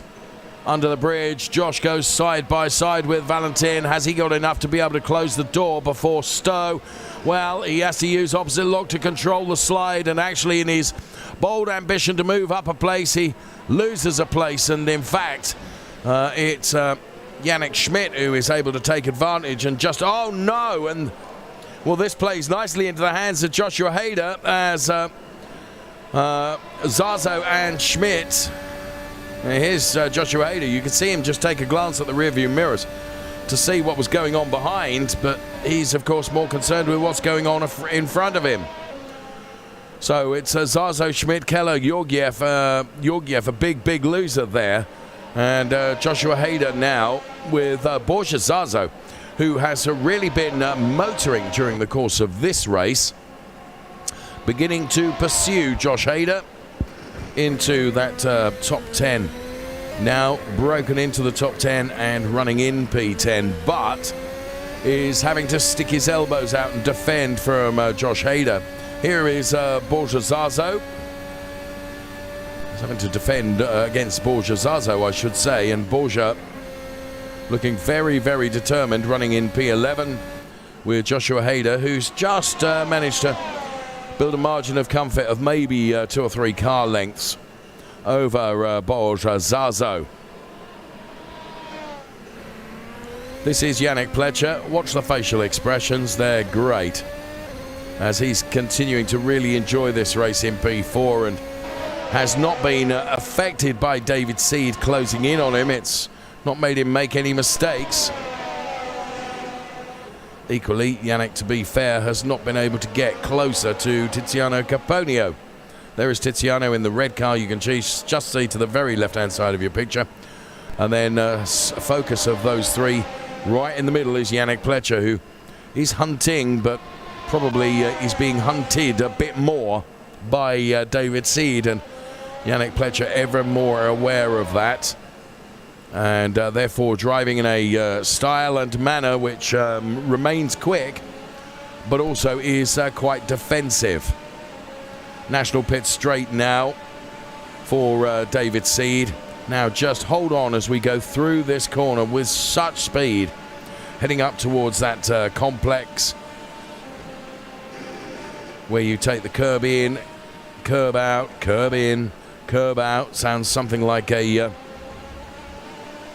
Pilates exercise, does it not? Under the bridge then. And David Seed trying to reel in Yannick Pletcher, but Yannick Pletcher has got such a good turn of speed. The car is set up perfectly for this Silverstone circuit, and he remains steadfast in that P4 position.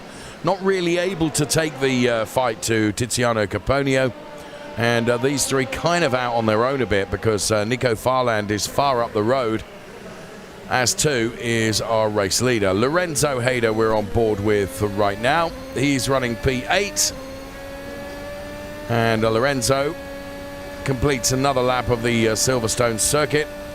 Lorenzo and Joshua then are brothers and fantastic ambassadors, if you will, for Racing Unleashed, as indeed all the drivers are. And as we saw with our wonderful film, We Are Family, great camaraderie.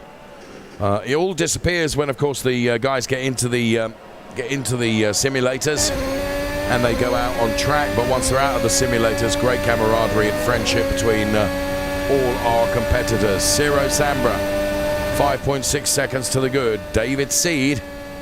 Well, Yannick Pletcher has just broken away a little bit from David Seed now, so Yannick is certainly not. Sometimes the driver just begins to lose concentration when they know that someone who's hugely successful is behind them. But fair play to Yannick Pletcher. He's not been upset or put off by the fact that David Seed is chasing him down. Although Seed does get closer now. So David Seed then, who going into this race was leading the Drivers' Championship, and I really rather suspect that with Nico Farland banking the P2, even so, will still be leading the championship at the end of the race if everything finished as it is now, with David Seed in P5, which is a good points-paying position, but I don't think necessarily this is all over yet. Of course, tyre degradation is beginning to play a part as we are on lap 17 of 20. The tyres have been put through the hugest of heat cycles during the course of the race, and the degradation is probably now beginning to be felt by the drivers, who you may see them sliding around the track just a little bit more as the traction and grip that was afforded to them right at the beginning of the race has dipped away somewhat. And that might be why David Seed is just not... I mean, he, of course, has had to do more overtaking than a lot of drivers, and you can see his curb use is greater than that of Yannick Pletcher ahead, and that, I think, as Yannick Pletcher now goes for P3 to the outside of Tiziano Caponio. It's a long way around this turn, but that was a brilliant overtake from Yannick Pletcher, and I really didn't see that coming. So Yannick Pletcher goes through to pick up a podium place from Tiziano Caponio, who is here in Kemptal, and now Tiziano will be feeling the heat of aggression, if you will, from David Seed, who we're on board with now. And sure enough, David Seed up the inside, almost as if we'd cued that perfectly by script. David Seed goes through on Tiziano Caponio. Perhaps Tiziano is suffering from grip issues more than the other drivers. So Yannick Pletcher at the moment has the final podium place. Now, I rather fortuitously said that I felt David Seed is capable of a podium finish, despite his P10 starters. Lorenzo Haider and Aldrin Kiefer having a big battle in for P8 and P9. So Tiziano Caponio losing out to both Yannick Pletcher and David Seed. And Yannick Pletcher with 0.4 of margin over David Seed. It's not good for Yannick Pletcher, who will be sticking his elbows out. There is Tiziano Caponio, who might be actually being quite clever here and just thinking, right, I'm going to let these two fight and be ready to try and pick up any pieces should the fight all go awry. Georgiev has just got by Gonzalez for P15, incidentally, as we are on lap 19 of 20. And here comes David Seed's attack then for the final podium place to the inside of Yannick Pletcher. There is a touch between the two of them. It was another aggressive move from David Seed, and Yannick Pletcher is having none of it. Naff off might have been the expression used by Yannick Pletcher. You're going to have to try harder than that, David Seed, he says. And what did I say about Tiziano Caponio? Just as David Seed goes around, David Seed loses the back end of the car. Such was his quest to try and get by. He lost out the back end of the car, and that relegates him now to P6. So Yannick Pletcher now is under threat from Tiziano Caponio. Now, in my career, it's not often I say things that are right, but I did feel that Tiziano Caponio might just have been being very, very clever and allow David Seed and Yannick Pletcher to have their own fight and to try and pick up the pieces. And Tiziano Caponio absolutely determined to take a podium here, but Yannick Pletcher is the driver that is ahead in that all-green Formula Hybrid X Evo 2022, and now Tiziano Caponio under threat from Sinan de Murbas. So side by side, de Murbas has done this. De Murbas was just on the right line as we start the final lap of this race at Silverstone. It all livens up really rather nicely because David Seed has come back here. And David Seed on Tiziano Caponio now, all the way around the outside. Is looking for P5. The outside gives him the inside for the next turn. He is in P5. He has Sinan Demirbaş and Yannick Pletcher ahead. But the remainder of this lap. Now, Tiziano Caponio is probably not going to take this lying down. We're on board with Ciro Zambra. We've not seen much of Ciro during the course of the race. The reason for that is he's been so blooming dominant. He's 7 seconds up the road of Nico Farland and Yannick Pletcher. So Tiziano Caponio then on the National Pit Straight.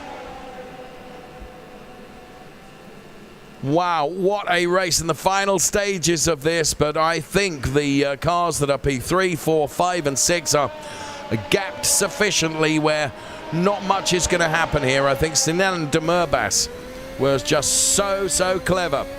But a commanding victory from Ciro Zambra, who crosses the line and takes the win. A brilliant drive. Ciro based in Zurich. Nico Farland takes a very good P2. And there you can see Nico being congratulated there. And it is Yannick Pletcher that is able to take P3. So a podium for Yannick Pletcher ahead of Sinan Demirbaş. Yannick Pletcher will be thrilled with that. And it's Nico Farland who, of course, has done a brilliant job today. He's in Munich. Nico, good afternoon. That's a brilliant P2. Congratulations. Hello. Thank you very much. I'm pretty happy for this result because I needed the points. Congratulations, first of all, for Zero. He did a great job. He was pretty fast. And first of all, good congratulations to Sinan. I think I'm pretty happy for him because in his knockout race he has a little bit mistakes from the other guys and driving to P4, P5 maybe, I think. So great job for him and I'm pretty happy. Good, I'm glad you're happy. You deserve to be happy because you conducted a brilliant race. And what I really like is the fan base that you seem to be creating, Nico. Because go Team Farland, it says right behind your simulator. Yes, I hope so. Yeah, no, it does. And incidentally, if you want to join the Nico Farland fan club, I'll give you the website address because I'm sure there is. Thank you. So you have to join too. So. Oh, okay. Nico, of course, Silverstone is a really demanding circuit, and we saw Valentin Georgiev out of the simulator just a few moments ago, literally sweating from head to toe. Yes. I just want you to explain to our audience, you know, it's not an easy life sitting in that simulator. You work really hard, don't you, Nico? Yes, I work really hard. 4 weeks in training. So the last 4 days I was training with Smidl and Angelo, the Racer League guys, and they gave me such credible tips to drive faster and constantly in the race, and I think it's worked out. Hard work, and I'm sweating right now. So yes, I don't doubt you are. My last question to you, Nico, because I know you want to be celebrating, but yeah, this is a wonderful opportunity that Racing Unleashed provides, and we saw this in our We Are Family film. How much of a thrill is it to race with your old fella as well, because he's out there on track too? Yeah, it's really cool because I'm happy for him. I hope he had a good race. I don't speak with him after the race, but I hope that he have a good race, and I hope that he done no mistakes because he's very nervous when he's driving. But oh, really? I appreciate it when he's driving and he's qualified because he was very nervous that he's not qualifying for the race, but he was qualified, and I'm pretty happy for him. And literally threw it from side to side as he crossed the finish line. Many congratulations, Ciro Zambra. A brilliant race. Thank you. I'm really happy. Yeah. Oh. And the thing is, for me, Ciro, once you'd got your nose in front, it looked to me like almost every single lap was a quali lap. You built a very significant margin between yourself and P2. Was that your strategy? Yeah, at the start I tried my best to push, and to the end, the last few laps I managed my pace and drove it to the end. Yeah. How, when you've done such a hard work during the race and you put yourself in P1, does it become even more nerve-wracking on the final few laps? You've not made any mistakes. What you don't want to do is make a mistake in the final few laps and ruin all your hard work. Does that really ramp the pressure up on you, Ciro? Yes, it does, but I saw the gap between me and Nico was about 6 seconds, so yes. I clearly could manage my pace, and yeah. Well, Ciro Zambra, successful and a superstar that you are. We're looking forward to seeing you on the top step of the podium in Zurich, subject, of course, to race control. But I don't think you did anything wrong. I think you will be the race winner. Well done, Ciro. Thank you so much. Right, get on the right steps, chaps, and that would help me. Yeah, come on, Yannick, wrong one. Yannick, left, Yannick. Thank you. Right, it is P1 and P3 that we can see here in Zurich being celebrated. We await the P2 driver, Nico Farland, to go up onto step 2 of the podium. Many congratulations, Nico. And here, be presented with your medal. Made of fine metal, you know. And a big thumbs up for Nico Farland, then P2. Team Farland, rules okay. Well, the celebrations for Yannick Pletcher were short-lived. Following a protest from another driver, he picked up a penalty, which elevated Sinan Demurbas to take P3. You can see there the P with Yannick Pletcher. Also, David Seard and Julian Machas de la Rosa picking up penalties as well. And they were not the only ones. As you can see from our classification, Borjo Zaza, Lorenzo Haider, Hugo Pinto and Valentin Gorgiev also picking up penalties for that result. Hi, my name is Ralph Möller. I'm the Chief Fitness Officer of Racing Unleashed. For esports, sim racing, physical and mental fitness is important. 30 to 60 minutes of exercises per day are important for your success. Use your bike instead of your car, or just take a walk. There are no excuses. Running, cycling, swimming or gym. Just keep it going. So get fit and fast with a Gladiator. Racing Unleashed. See you soon.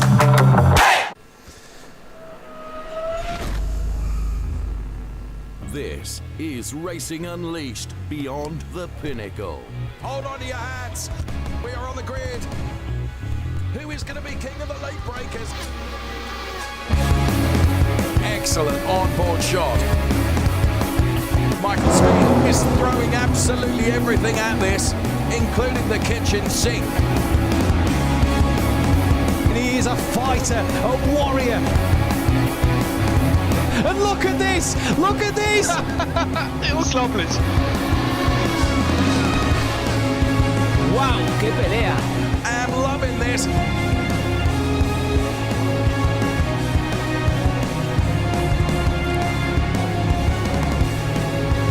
Take your hat off and give him a bow.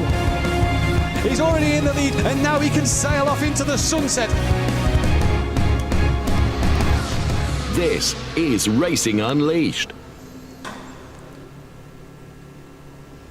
All right, so welcome to the Racing Unleashed lounge in Zurich. We're doing camera to camera here. So this weekend I'm presenting for the Racing Unleashed show right here. Check out this guy's camera. It's making me feel quite inferior. But anyway, it's a pretty big one because this weekend I'm taking part in my first race. And I've been checking out a lot of the guys which I'll be racing against. It turns out these guys are ninjas. So I'm going to sneak in after hours to check out these sims and get my own seat time in between presenting for this show. So it's going to be a hell of a weekend. All right, so this is an example of the sims we're going to be racing in. Fully hydraulically actuated, tensioning belts, incredible force feedback wheel. But I'm not the only guest in this race. I'm also going head-to-head with none other than Fabian Vettel, who thinks he's fast, but I reckon he's going to be getting a look at the sponsorship on my rear wing. This will definitely be a tough one for you. I will make sure that I will go flat out, pedal to the metal, and I'm going to give it my all to make sure that the only thing that you will see is my exhaust from the rear. See you on track. I know you've got plenty of experience on track, but you've never been racing against me before. We're getting used to the sponsorship on my rear wing. But first of all, let's make sure to have clean and safe racing on track without disturbing any other challengers, because they are going for the championship.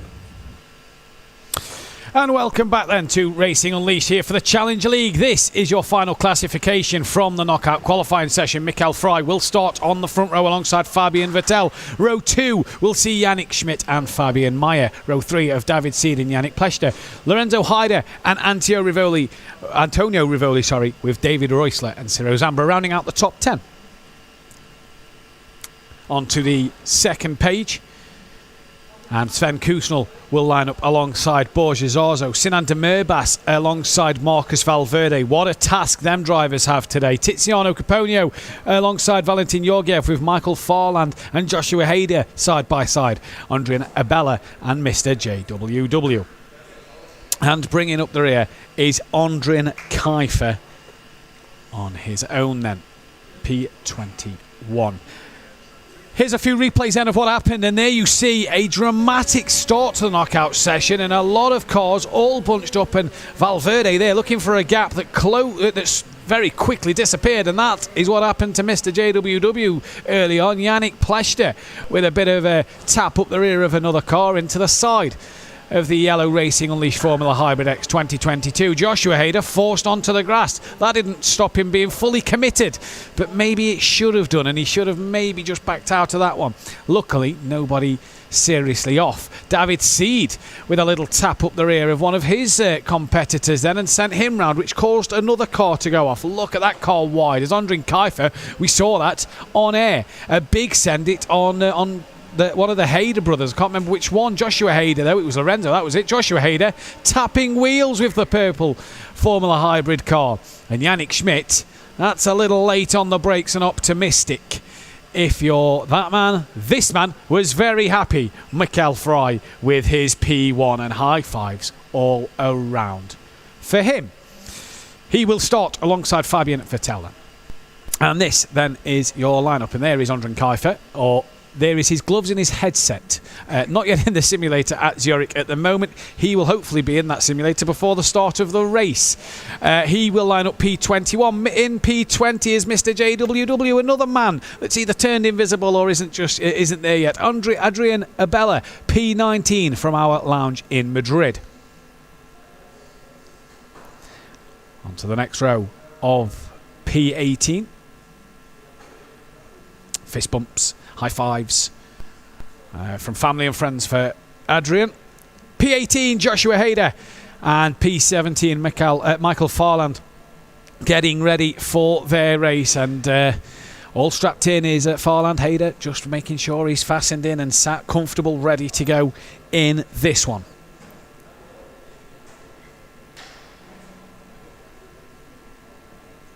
P16 then on the grid, and that goes the way of Valentin Georgiev, another man that's disappeared. His gloves and headset are there as Tiziano Caponio lined up alongside him in P15, and he's just getting comfortable and making sure that he's ready to go for this race. There's a lot of drivers missing from their seats. Hopefully they will be back in time.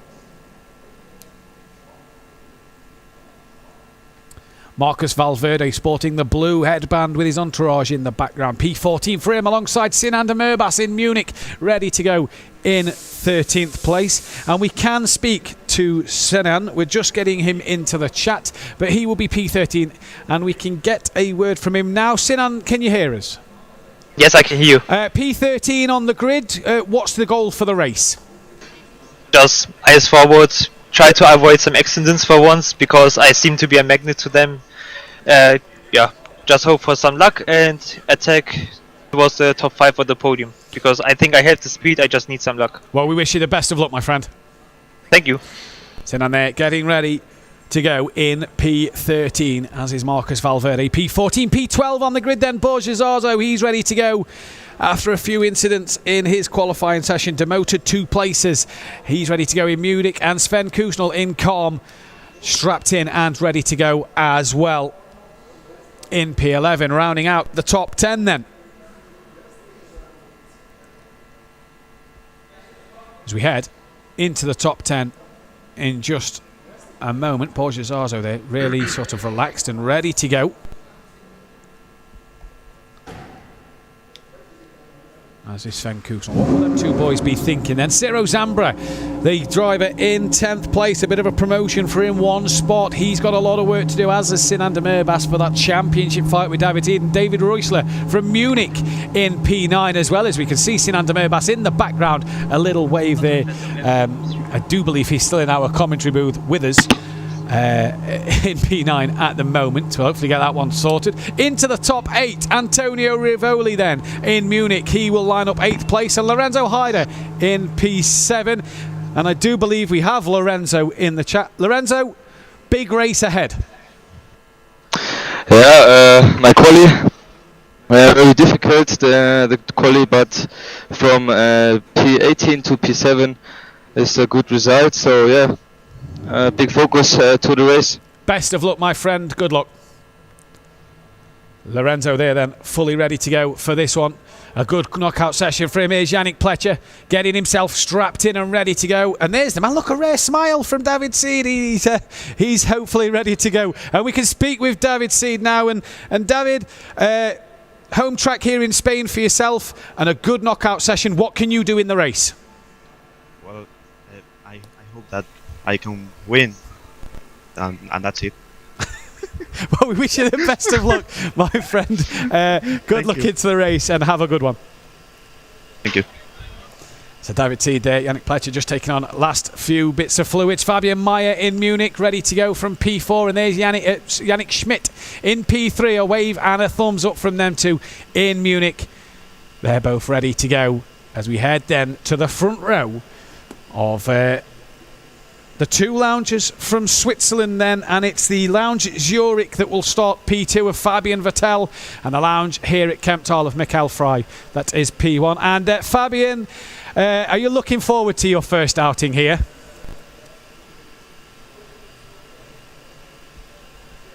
Can't wait to start the race. For me, knockout was quite good. In the end, maybe it could have been a bit better with a P1 maybe, but starting P2 is great. Well, we wish you the best of luck in this race. Have a good one. Thank you. Thank you. So there, Fabian Vettel in Zurich P2 and Michael Frey P1 here in Kemptal. Switzerland on the front row there then. Everybody ready to go? Well, everybody. There was three drivers that was missing from their cockpits. Hopefully they're in them now, and hopefully they are strapped in. Here's the fast facts, though.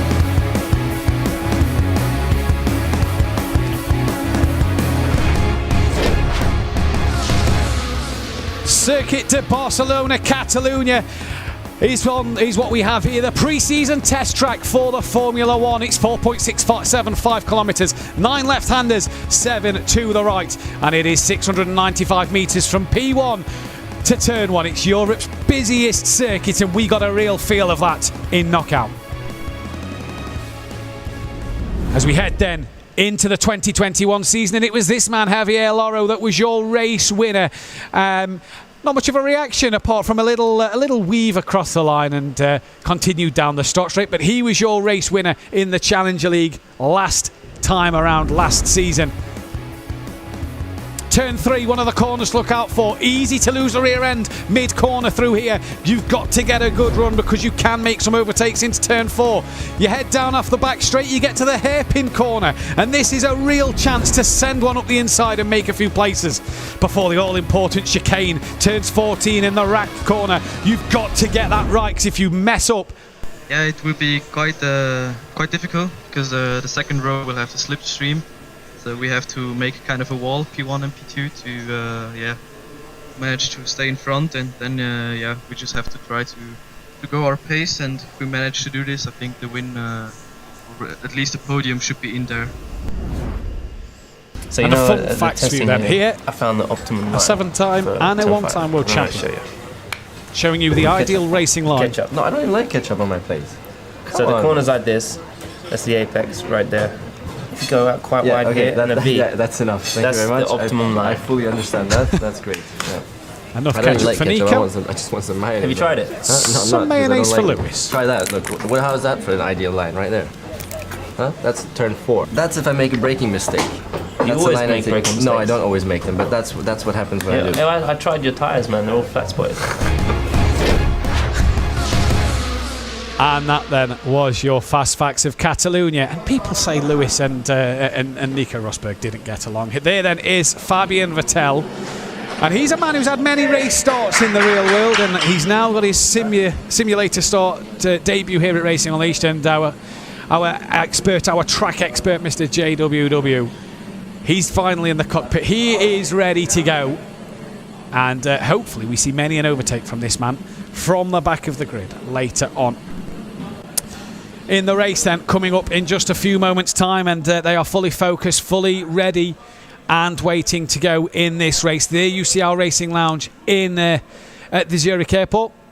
Everybody looking forward to this one. And what's nice, if you're around the Zurich Airport today, around the circle at Zurich Airport, go in, take a look at Fabian Vettel and Mr. JWW. Big crowds have attended behind their cameras today, and hopefully that will continue into this one. So we are lined up on the grid then here at Catalonia, and the drivers from 1 to 21 are all prepared and all ready to go. We await the red lights here. The revs start to rise on and off, on and off. The drivers letting us know they're ready to go. We are waiting for the red lights. Who will take the win? Who will come away with some good points? David Seed, what can he do? Can Marcus Valverde stay in this championship fight?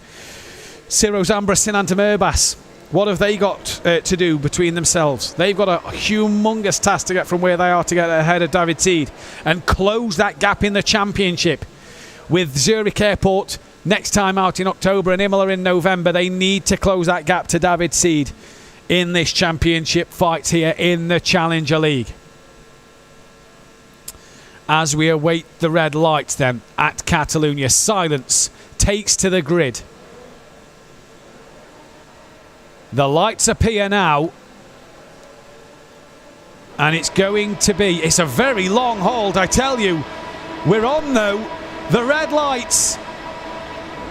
Green and go for the race at the Challenger League here in Catalonia, and it is a great start from the front row from Michael Frey, who's already come across to defend from Fabian Vettel down to turn 1, and Vettel squeezes up his inside, backs out of it, doesn't make the move stick, but really forced an error. A few drivers very, very wide there, and all through turn 1 and 2, absolutely squeaky clean, and Frey stays out in front. Look at Pletcher and Yannick Schmidt, who's that wide? I do believe Yannick Schmidt all over the gravel on the exit of turn 3. He's had a massive off in the background and demotes himself right down the order. What a start for Mr. J at the start. He now moves his way up into 15th. Here's David Seed at the moment then, P4 and on a charge. He's made up one spot on the opening lap, and that is lap 1 of 22. And Vettel there trying to break the slipstream of the cars behind of Yannick Pletcher and David Seed. Here comes Sinan Urbas on the outside of Mr. JWW, and thank you very much Andrin Kaifer and Joshua Hader side by side into turn 1.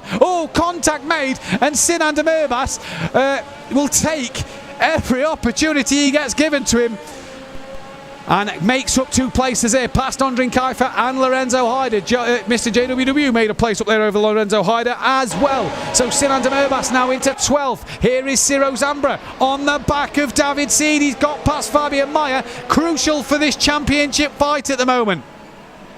Ciro Zambra then looking for a way past as Yannick Pletcher still trying to stick to the back of Fabian Vettel, and David Seed as well trying to stick with him. Here comes Mayer on Zambra then, as we just come away to JWW, back to Zambra, and he has managed to stay ahead of Fabian Mayer. Tiziano Caponio is now joining this party as well, and what this is allowing, with a bit of a train forming behind Vettel here, is it's allowing Michael Frey to extend that gap out front and really put in some good early laps in this race. The end of lap 2, a bit of a wiggle there as Michael Frey does the fastest lap. Here is Tiziano Caponio on the back of this train behind Fabian Vettel, and he's trying to stay in that slipstream of the car in front. Will he look to make a move into turn 1? He pulls out now, he looks up the inside at turn 1, easy as you like. Job done for him. P6 so far, and can head after Ciro Zambra now, who is still trying to hunt down the back of David Seed, as he pulls out now to look at Seed, and wow,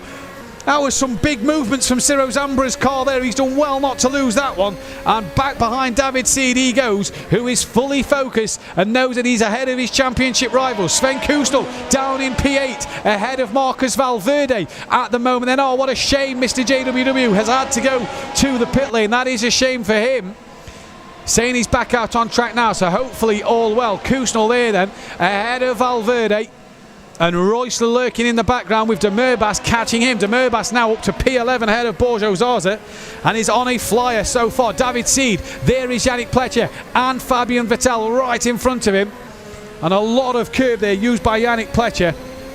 Different lines you're seeing these drivers take. Now the tricky final section. This is where you can lose or gain so much time. And for Seed, he can just steadily stroll through that chicane, because it's not really an overtaking place where he's going to get a job done, but he's also not going to lose out to Tiziano Caponio. Now Vettel, once again, you're seeing the cars snake-like move down the straight. Vettel makes his 2 manoeuvres. He now sticks to a line, defends Jinx left. Pletcher though commits to the inside, and that is it, job done. You bet your bottom dollar it is. And Yannick Pletcher, great manoeuvre over Fabian Vettel. He's into P2. He can now head after Michael Fry, who's 4.7 seconds up the road. Now look at this train. Vettel defending from David Seed. Ciro Zambra's trying to get involved in this. Seed trying to hang it around the outside of Fabian Vettel here then. Can he get it done? Will he stick the nose up the inside? Yes, he does.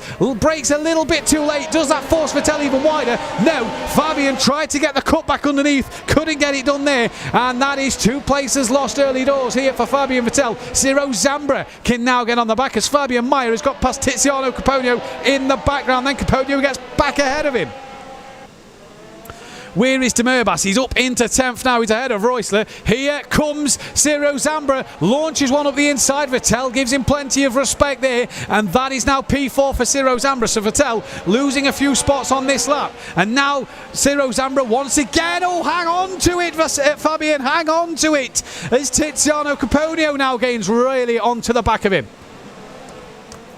All over the sausage curb there, and a bit of a slide out the chicane for Fabian Vettel. Could have compromised a bit of his run, and this really allows Tiziano Caponio to get that slipstream and be all over the back of Fabian. Look at the closing speed for Tiziano Caponio. Valverde does the fastest lap of the race, and Tiziano, he was committed to the inside, and Fabian just leaves him a car's width, and through turns 1 and 2 they go. And Tiziano Caponio here having a fantastic run, but Fabian Meyer's coming. Yannick Schmidt back up to P12 now ahead of Royce.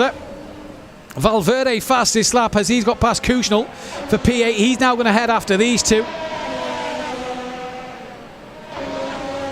And Meyer in the background, just lurking on the back of Tiziano Caponio. Michael Fry out front has a 5.1 second gap to Yannick Pletcher in P2. What a gap that is. We saw Fabian had a 6-second gap earlier that disappeared. Sinan Demerbas now goes into P9 ahead of Kushnel, so he's coming on a charge as well. He said in the interview on the grid he's got good pace. Let's hope that's the case. And oh no, late on the brakes from Tiziano Caponio and taps Fabian Vettel and spins him round. He gets well out the way, but has lost a place to Valverde, Demerbas, Kushnel, and maybe even Borja Zazo here. But for Tiziano Caponio there, a tap on the rear and spins him round. Michael Fry starts lap 6. David Seed once again gaining time over Yannick Pletcher, but Ciro Zambra took a second out of David Seed last time round. In fact, David Seed has got past Yannick Pletcher, so he's into P2 now on our timing screens. Ciro Zambra's now got past the pair of them and is into P2 now. So David Seed as well drops down to P6. What has happened there? We're on board with Joshua Hader. There is Ciro Zambra. As cool as you like. But what happened to David Seed? He's now behind Sinan Demerbas. So his 2 championship rivals are both ahead of David Seed, and he's lost some... I don't know what has happened, but he got ahead of Yannick Pletcher and ended up behind a few of the cars. There is David Seed. Was it his own mistake, or did him and Yannick make contact? That's the question we don't know at the moment. Work to do now, though, for David. For Sinan Demerbas and for Ciro Zambra, they've really going to gain some points over David Seed here today. Sinan Demerbas only P7 at the minute. And while he's trying to catch Valverde, he's got to defend from David Seed, and this could be crucial point in this. David Seed down in P8 at the moment. That'll give him 4 points to his name. It will give for Sinan Demerbas, he's P7. That'll be 2 extra points. And we've got James with us in the chat. And James, a great start, but it has kind of gone wrong since then. Yeah, man, it was not dissimilar to qualifying actually. It's got pinged off on lap hopefully one. You're enjoying the racing here, though, at the moment, James. Oh, it's fantastic. Carry Yeah, on it's oh, sorry, just to cut in. really David Seed immersive. then up the inside past Sinan de Merbas. Contact a little bit was made there, but David Seed now moves himself into P7, and that is a fantastic job ahead of his closest rival, and now needs to head back after Ciro Zambra. David Seed then P7. James, more of a learning session for you today then with the mishaps of earlier. Big time, yeah. I'm just treating this as more seat time, if I'm honest with you. It's great to be in the mix, but yeah, really, I need a lot more time in this before I start any serious racing. Either way, excuse me, all good fun. Either way, James, I'm glad to see that you are enjoying it. As here comes Borja Zarzo then, trying to hunt down now after Fabian Vettel down in 10th place. This is for Vettel on the back of Kusnel for P9. And David Seed ahead of one of his rivals now, and that is one of the most important things for David Seed. In fact, what has happened to his closest rival, Sinan de Merbas, I didn't see him off track there, but is dropping down the standings. He's down in 14th place. So what has happened there to Sinan de Merbas?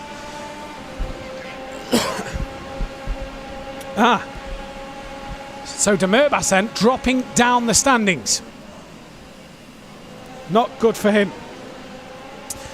Being told by my broadcaster that he's had a spin and he's had a moment himself, so he's now coming back to hopefully gain some points in this race. Apologies, sounds like that my voice is starting to break. Borja Zarzo then P10 at the minute, still hunting down Fabian Vettel, who's on the back of Sven Kusnel then. As Georgiev gets past de Merbas and Georgiev and de Merbas Farland. Kiefer have all got past Joshua Hader, so a mistake there for him. Here's Lorenzo Hader on the back of David Reusler. This for P12, as there was, I do believe, a car, Mr. JWW, I think that was, just staying out the way and respecting the blue flags there. Borja Zarzo P10, right on the back of Fabian Vettel now.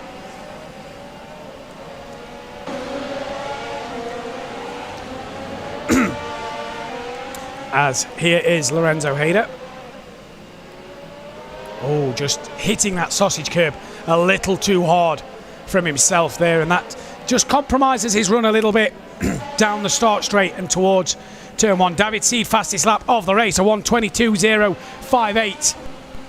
And he's on a charge now. Marcus Valverde, P5, has to do a lot to stay in this championship hunt at the minute. He'll be outscoring David Seed by a fair few points, only 4. Is that enough to keep him in it? I don't believe it is. But for Marcus Valverde, he's trying to hunt down after Fabian Meyer in P4. Ciro Zambra, by the way, is taking time out of Michael Frey. The gap is down to 3.3 seconds. Yannick Schmidt has got himself ahead of Fabian Vettel for P10 and 11 then. So Lorenzo Hader may look interesting. That here is David Reusler, who's lost out to Lorenzo Hader, and he can now set off after Fabian Vettel then.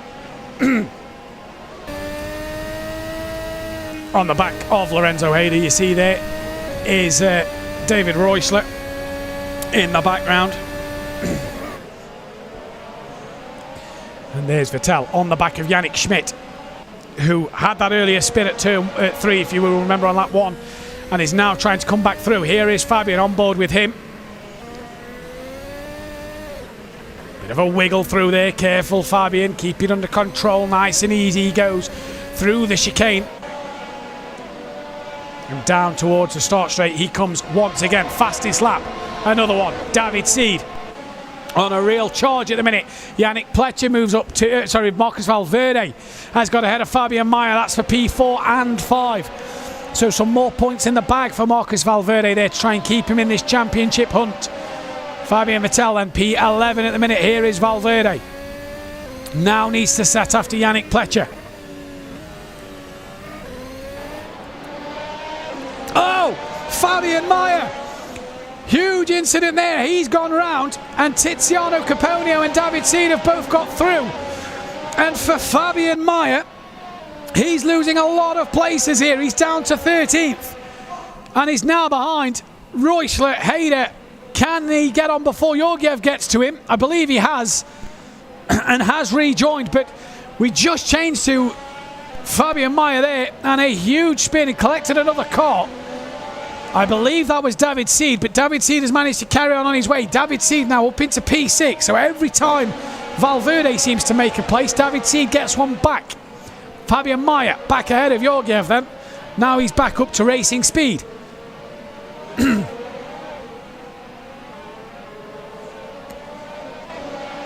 Through the final corner they come now, and here comes Fabian Vettel on the back of Yannick Schmidt and Borja Zarzo. They're all doing their best lap times of the race so far.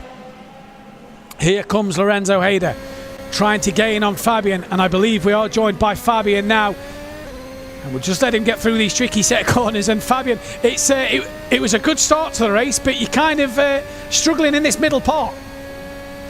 Yeah, I think that I'm struggling. I had, I would say, some unlucky overtakes where some of those guys are not. It looks like you're enjoying yourself though. Big smile on your face, and it's great to see. Of course. The race is great, but I don't want to, disturb side by side any of those with Lorenzo Hayder. Oh, just over the sausage curb there, and that allows Lorenzo Hayder into P10. So for Fabian there, it's down to P11, but on the back of Lorenzo Hayder, and can hopefully make up another place. And he just gave you enough room there, Fabian. Yeah, of course. I just said some of those guys overtook a bit spontaneous, let's say. But yeah, that's how it is. That's racing, and talking about bad stuff. I would say it's fun and great to drive against those guys. Well, it's nice to see a smile on the face of both Fabian Vettel and JWW then, as down the start straight they come now. Yannick Schmidt on the back of Kusnel here, looking up the inside into turn one. He looks. Contact made. Kusnel off. That's, 50-50, you'd have to say. I'm sure race control are going to take a look at that one, but there was a gap there, and Yannick Schmidt went for the gap. Did Kusnel turn in? Did Schmidt miss his braking? That's the question. You can't tell from the angle we saw. Either way, P8 for Yannick Schmidt, Kusnel P9. Vettel gets himself back ahead of Lorenzo Hayder here then, and Ciro Zamba out front has got the gap down to half a second. So he is really coming in for David Seed. He is struggling, although he's just got past Tiziano Caponio. So Ciro Zamba at the minute will, if it stays as it is, apologies, will score 18 points. David Seed, if it stays as it is, will score 10. That will close the gap up by 8 points, and that will really bring Ciro Zamba into this championship fight. Sinan Demirbaş still down in 15th. He's gaining on the cars around him. Even though Fabian Vettel and Mr. JWW aren't going to score points in this race, for Demirbaş, he's still got to make places up to get them points, as JWW there just misses the corner a little bit. Now Vettel once again all over the sausage curbs there, is being attacked by Lorenzo Hayder. And what has happened out front, because Ciro Zambra has taken the race lead from Mikael Fry and has dropped a second back already. So did Fry there make a mistake, because it was half a second the gap, and that gap has quickly gone and opened up for Ciro Zambra. So what happened to Mikael Fry there? Lorenzo Hayder gets back ahead of Fabian Vettel. And for Ciro Zambra, 1.2 seconds the gap. A little wiggle there for Mikael Fry. Now, that changes a lot, because the gap now to David Seed, as what has happened. Fabian Vettel, what's happened to him? He's dropped down the standings, 16th place at the moment for him. So he must have made a mistake or been involved in something somewhere. Now, championship battles. This is interesting now, because Ciro Zambra will score 25 points. David Seed will only score 12. 13-point difference. And they're only separated by 19 points. So it is bringing this championship close together. This man, who was 12 points behind David Seed today, really needs to get into these points. And we're halfway through this race. We're over halfway through this race. And is that a desperation dive from Demirbaş? A little bit of contact, nothing too aggressive. Past Georgiev he gets. P14 now on the back of Mayer. And he can see Reusler in front. And he's on that verge of the points. The problem is, if he gets past Reusler and Mayer, he's got some 3.5 seconds to Lorenzo Hayder. A big gap with time running out at the moment. Ciro Zambra out front has gone. 2.5 second gap Yannick Pletcher is only a second behind Mikael Frey now, so is Frey just starting to struggle at the end of this race? What is happening there? David Seed a second behind Marcus Valverde then, so he would love more points in this one. Obviously, the final classification will bring to you race control. We'll be looking at incidents already, I can guarantee you that one. And the full, this will be a provisional result. At the moment, we'll get you the full classifications when we know them, when the race is obviously done. But David Seed at the minute P5 and on his way to having his championship gap to Ciro Zambra cut short, and really cut short here. Here's Joshua Hader then. Having he had a cracking battle, if you remember, back at Spa last time out, and he's having another solid drive here today. In P10, Ciro Zambra fastest lap. Here's Joshua Hader, his brother, on the back of Fabian Vettel then. Oh, Vettel, big wiggle, and that just invites Joshua Hader through. David Seed beat Ciro Zambra's fastest lap, a 1:21.844. And for David Seed, he's coming. He's now 4/10 off the back of Marcus Valverde. He's coming, charging at the minute on the back of him. Here he is, on board with David Seed from the Racing Lounge in Madrid. Marcus Valverde in front also in Madrid. The two Spaniards going at it. And David Seed will want to clear Marcus Valverde as quick as possible because he needs... David Seed's P5, so that 15-point gap actually to Ciro Zambra. That changes a lot here. Look at the side-by-side. On board, David Seed on the left, the rear winger Marcus Valverde on the right. That 15-point gap means that Ciro Zambra will be 4 points behind David Seed going into the Zurich Airport circuit next time out in October. So for David Seed, needs to pick up these points to keep that gap as it was. Sinan de Merbas now into P12 on the cusp of points. The problem is, who was that slow? Believe that was Abella being lapped and a little slow there. The problem for de Merbas is he's 1.6 to Reusler. When he gets past Reusler, he's got then 5.5 seconds to gain on Kusnel now, who's down in P10. Lorenzo Hader has got that job done. Fabian Mayer down to 15th as he's been passed by Georgiev and Ondrin Kaifer then. So David Seed really needs to make up this P4 place. Pletcher has lost out some time to Mikael Frey. He's 3.8 off the back of him now. And for David Seed, lap 16 of 22, he needs to get the move done sooner rather than later, because time is running out for him. Half a second is the gap, just under that.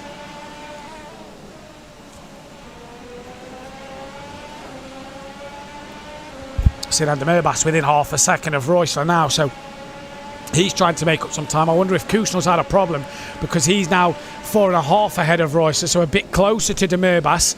And de Merbas said in the interview before the race, he's got good pace here. He just seems to be a magnet at the moment. And we know that magnets attract, and he's attracted some trouble this weekend, and it's attracted trouble for his championship hopes, if you will. Mikael Frey started to pick up the pace once again. He's pulling away from Yannick Pletcher. Does his personal best lap of the race. Loses a 10th to Ciro Zambra, but gains half a second over Yannick Pletcher. David Seed, some 4/10 quicker than Valverde last time around, but just cannot get close enough. Valverde, 1.7 off the back of Yannick Pletcher himself. So let's take a look at a replay at the start then. And this is what happened from Yannick Pletcher's point of view. He got a great launch, look. From that third row, already gained a position off the line. And you see there, Frey covering off Vettel. There's Borgesazzo. And 3 into 1, what do they say? Doesn't work. And then it was just absolute chaos behind. Oh, and that's not what you want. A car spinning right in front of you. Look at Lorenzo Hader here. Just bouncing off a few cars coming through turn 1. I don't know if that's a game of pinball or a motor race at the minute. And there, round he goes. And that is what caused a lot of the problems. And Ondrin Kaifer de Merbas has got past Reusler. P11 now needs to hunt after Sven Kusnel then, but he's got 5.7s in 5 laps. That is a tall order for Sinan de Merbas to even come away with a point in this race. David Seed has lost a bit of time to Marcus Valverde over the course of the last lap. That gap now up to a second. So he's struggling a little bit here. Valverde, personal best lap. Lost 2 tenths to David Seed that lap.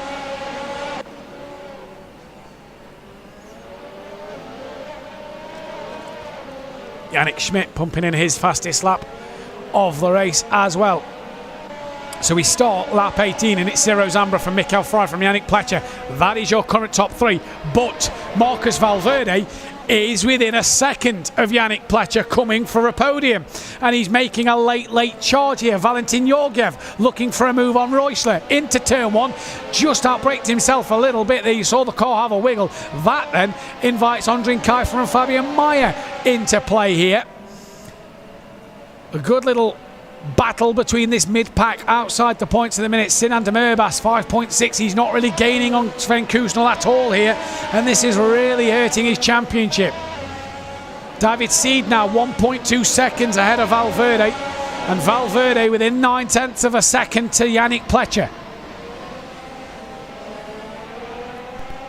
Huge tall order for Yannick Pletcher here. On board David Seed, gaining on the back of Marcus Valverde, who's gaining on the back of Yannick Pletcher. A bit of a wiggle there, a bit of a slide out the chicane for Valverde. Managed to hang on to it, but that'll make David Seed a little more interested here then.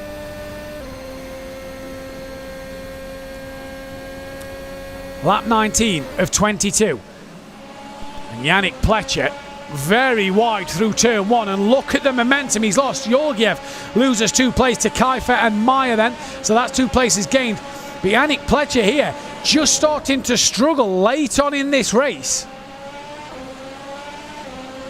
As de Merbas in clear air pumps in his fastest lap of the race. And Valverde now right on the rear end of Yannick Pletcher. Yannick Schmidt trying to gain on Borja Zarzo.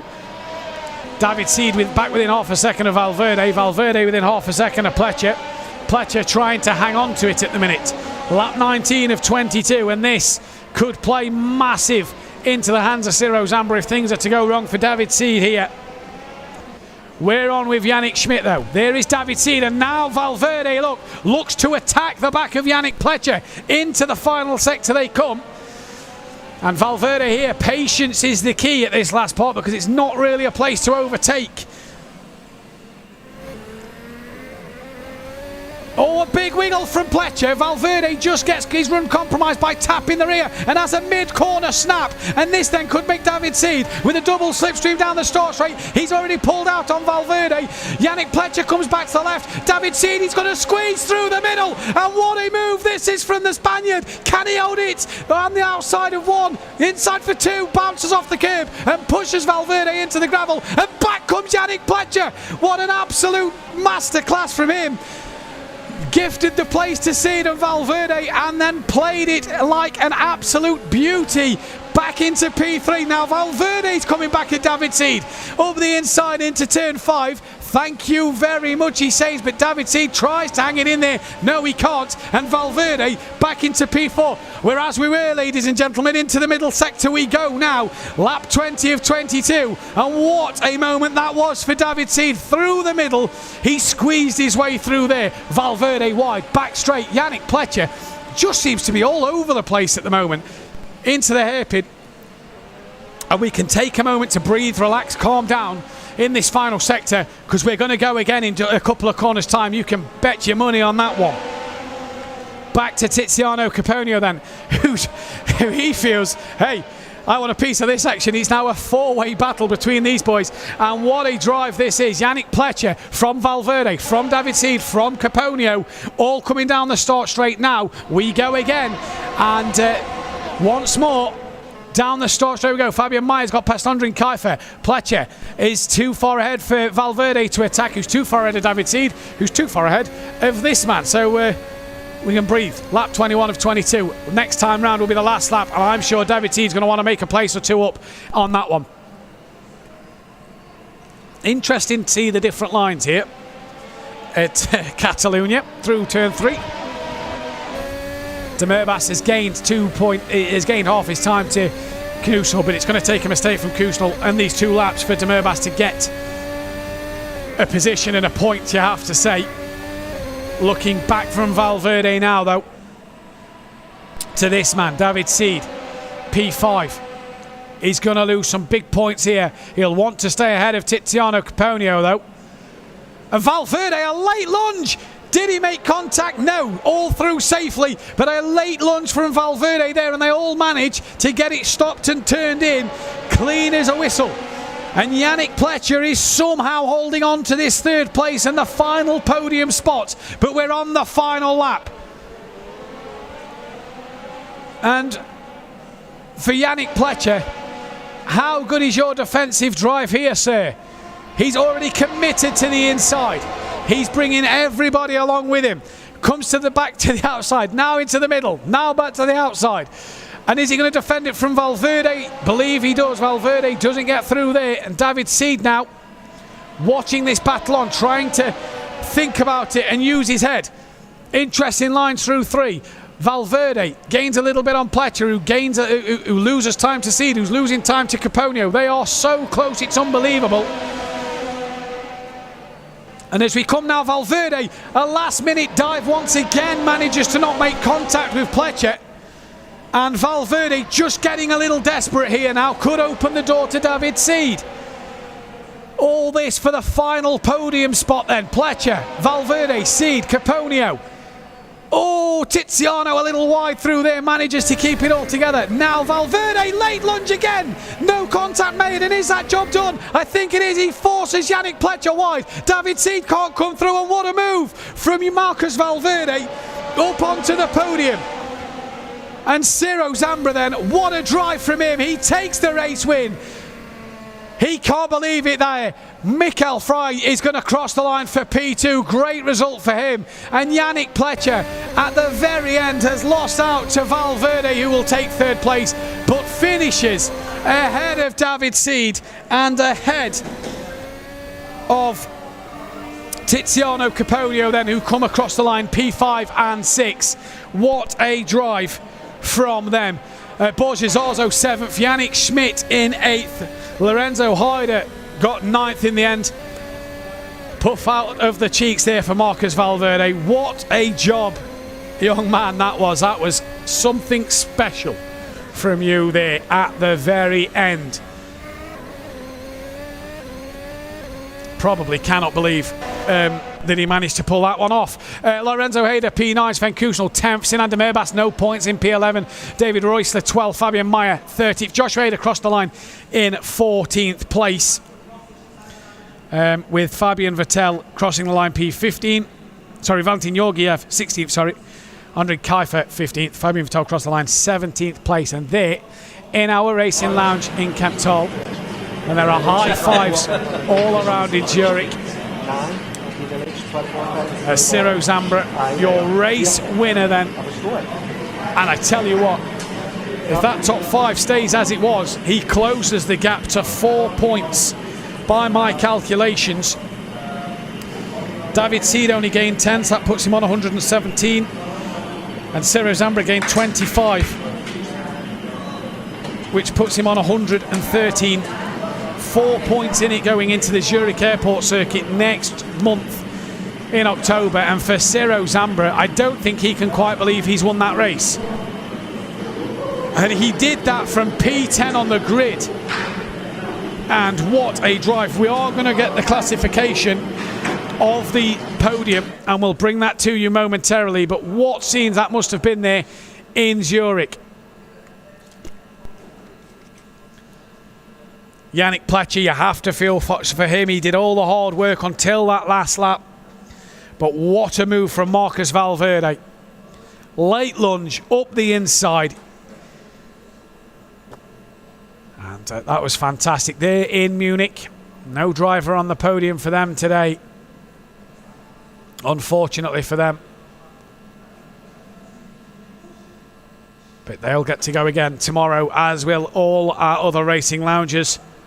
And there's a couple of men tomorrow, Schmiedel in particular, that will be there. So we can't bring you the podium at the moment because race control are investigating one of the drivers on the podium. Not been told who, but we cannot bring you that podium at the minute. One of the drivers is under investigation on the podium, as well as all the other investigations that are that race control will go through. So we wait, and this is the part of the game in which we have to take our time. Everybody's got to be patient. Race control, I'm sure, will get us the podium classification as soon as possible. You hope it's not Ciro Zambra, because what a drive. P10 to P1 and closes the gap to David Seed for Zurich for the Zurich Airport circuit next month. But we wait and we pause and we can take a breath and see what happens.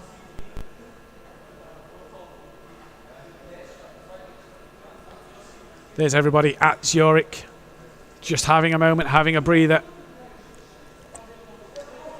taking on some fluids and getting themselves ready to climb out the cockpits and to go again. There we are in Kemptol. There is race control, checking everything over, making sure the podium is the right one.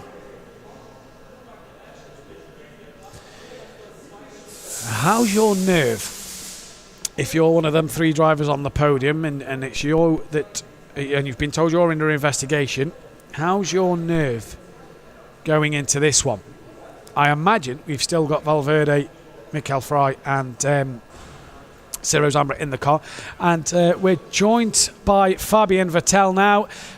Fabian, not the race you was hoping for, but a good experience nonetheless. Yeah, great experience, of course. I had one big mistake behind, I think, Lorenzo. He was quite fast, so I didn't defend him at all. And then I lost the rear in his slipstream. But all the other mistakes were made by other drivers, but I paid for it. But that's motorsport. That's how it is sometimes. A good experience nonetheless. And for yourself, Fabian, obviously a lot different to what you're used to in the real world. But what a job everybody at Racing Unleashed does, and the drivers on the grid today are some immense talent. Yeah, of course. The pace of some of those guys is really incredible. But in the end, I'm really motivated to catch those guys, and maybe this year or next year, I will try again. And we go into tomorrow, obviously, Racer League, the driving ups another level once again, and I'm sure you're looking forward to it. Obviously not in the seat tomorrow, but you'll be bringing it live on our Twitch channel. Exactly. That's going to be something to look out for. Yeah, I'm looking forward to it because now, I was driving today, and to talk about the other guys in the Racer League tomorrow will be fun, yeah. Well done today, Fabian, on a great race, and thank you. We look forward to seeing more of you tomorrow. And you can catch Fabian Vettel live on our German broadcast on Twitch then with our German broadcast team. And make sure you go and check them out because it is a fantastic show as well. And I'll be joined by this man tomorrow. James, not the race you was hoping for, but a good experience nonetheless. Oh, mate, I was a spectator for that one. It was, lots of fun, but definitely not a race for me. That's for sure. Like you say, the race didn't go to plan. But these drivers on this grid, James, are phenomenal. And we're going to see a different class tomorrow. Yeah, it's fantastic. Honestly, to witness these guys, what they're capable of in a sim is amazing. But I can't wait to see the next step up, to watch the pros, as it were, in action. You've got a smile on your face. You look like you've enjoyed today. For your first experience, a very good one. Pleased to have come and done it. Yeah, it was great, man. It was awesome. I've just, learned a lot, had a good time, met some good people. And just keen to get some more seat time now. See if I can drop some seconds. Well done nonetheless, James, as well. And we'll look forward to working together tomorrow. Obviously, more of the same to come. Schmiedel and much faster drivers than today. You're looking forward to it? Big time, yeah. I'm really looking forward to it. I thought the guys at the top of the grid today were fast, but the thought of guys going even faster than that, I can't wait to actually witness it. So it's going to be a really cool day. Well, we'll see you tomorrow, James, and well done on today. Pleasure to have you in the cockpit with us. As then we still await the final classification here in Kemptol from Race Control for the podium and the full race results. The driver's being told to stay in the cockpits at the minute, so hopefully we'll get that to you. A few replays here then. Here's Joshua Hader, look, and make your own mind up there, but the purple car turned in on him and then loses the rear. Lorenzo Hader, they're both in the spot of bother, and oh look again, another car just comes across, and it's just at times little mistakes. Valentin Georgiev, it's a bit of an unsafe rejoin from Lorenzo there, you have to say. Should have stayed to the outside. Here is Georgiev, and just late on the brakes. And Kusnel, is this what happened to him late in the race? Just enough of a car's width there, look, and he just managed to keep two wheels on the track and go side by side with his fellow driver. There's Yannick Pletcher, you see on the screen in the light blue shirt. What must he be thinking after he lost the podium at the very, very end? And I'm sure he'll be absolutely thrilled with his job nonetheless. Here is Yannick Pletcher, and this is when David Seed through the middle, and look at this, a masterclass. You line them up, I'll knock them down, he said. And there he goes through the middle, underneath. Easy peasy, I'm sure he thought there. This is on board Marcus Valverde's view of this. And I wonder what he thought when when David Seed went up in the middle. Plenty of room for both drivers, and Valverde gave Seed the respect. And just that bounce off the curb put David Seed into Marcus Valverde there and put him into the gravel. But Yannick Pletcher there, he must have thought he was at the bowling alley, because he lined them up, knocked them down, and job done for him in this one. And a great fan base at the Zurich airport today. Everybody must be very, very happy with that one. Busy in Zurich, obviously. The ambassadors of Fabian Vettel and Mr. JWW being there, and you can join myself and James Walker tomorrow for the Racer League as we still await the confirmation of the podium. But there is a man who was very happy, 10th to 1st. Look, the emotions, and I do believe now that provisional podium once again still, so we still await the final classification of this podium, and we still await word on who will do what, because I tell you, if someone's in trouble here, this could promote David Seed, and this could really help him with his championship, because Ciro Zambra has cut the gap short. Come on, Yannick, give us a wave. I don't know if that's what his friend's telling him to do there, but either way, everybody busy in our lounges. No one is busier at the minute than Race Control. There's in Munich, Sinan de Merbas, bottom left of your screen, I think talking with Michael Farland. For Sinan, he said he had the pace, but he also said he was a magnet, and he did attract some trouble today. And a man that was only 12 points off the back of David Seed, well, that could be more. Back at Kemptol, look, the three stewards, Race Control, are going through it just to the left of me from my studio. And this is a very, very tricky time while we wait. And a wave there from our drivers in Munich there then. Once again, Race Control. Look like they are still busy. Michael Farland and his girlfriend there with the wave. Race Control look very, very busy. And look, a visitor for Michael Farland. I wonder who that one is. Might be your Racer League champion. I wonder if he's come for a spot of practice for tomorrow, or if he's just come on to support his Munich compatriots. There then.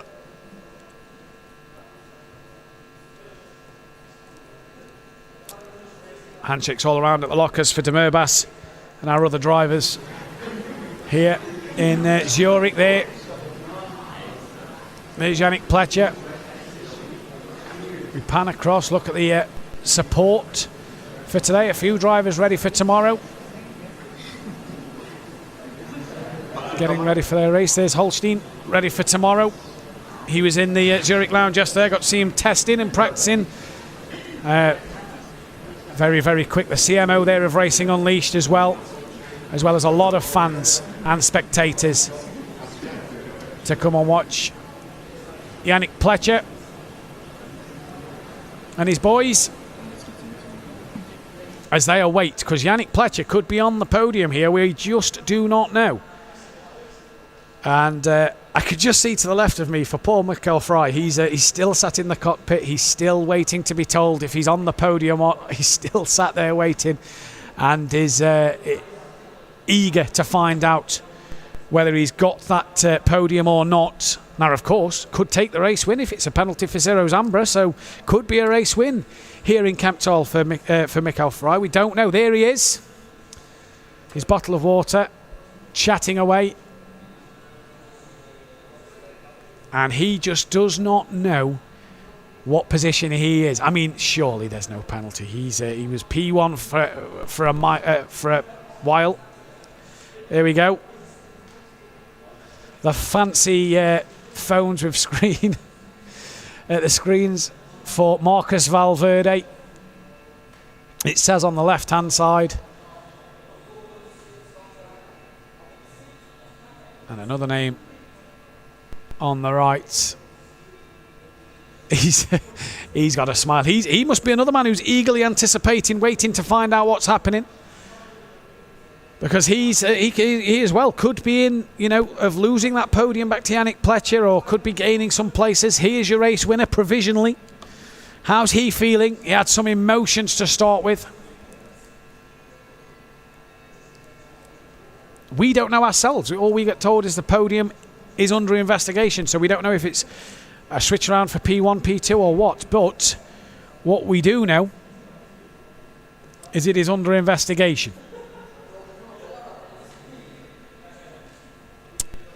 Now, is that a sign of something? Because on them steps is the podium. Now, are they just getting a photo? Or is something being announced without us knowing at the moment? Because Yannick Pletcher was stood next to them. So they're just having a photo. Just preparing ready for the podium. So don't worry. We still don't know anything at the moment. There, though, is the prize money for the Challenger and the Race League in terms of today. So if Zero Zambra takes the win, that's 500 Swiss francs in his back pocket. And I'll tell you what, he'll be looking at 2,500 for the season. You're a Race League winner. You'll take the 15,000 for the season or the 3,500 for the race. The 15,000 you can't take anymore because that is Mikael Schmiedels, and we'll get on to him tomorrow. But the Challenger League, 500 down to 10 Swiss francs for a top 10 finish. And that, the Battle for Glory in December. 1,000 all the way down to 20 for a Challenger League race win. And 7,000 Swiss francs, 5,000, 3,000, 2,000, 1.5, 1.2 thousand, 900, 700, 500 and 400 Swiss francs. December the 11th at a secret track. So if you do know, don't tell nobody because no one's allowed to know yet. We don't even know. I don't know if the management knows. Next challenge, though, is this one, 22nd and 23rd of October. The Zurich Airport Circuit. What a layout that is. And that is going to be a brilliant task. Join our German broadcast team live on Twitch or join ourselves, the British broadcast team, live on YouTube. And why wouldn't you join in on the 22nd and the 23rd of October? Everybody's still preparing. Everybody's still waiting. And here in Kemptol, it's just gone quiet. There's just a bit of a hush come about the racing lounge here in Kemptol. And we just wait. We just sit and wait here and hope that something gets announced soon.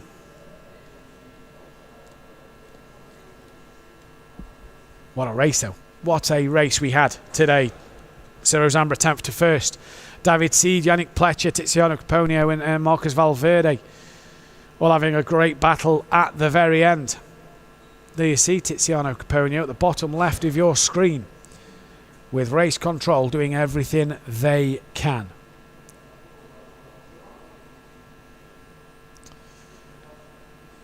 It's a long, nervous wait for every driver and everybody involved. Obviously, you don't want to lose a position. You don't want to get a penalty.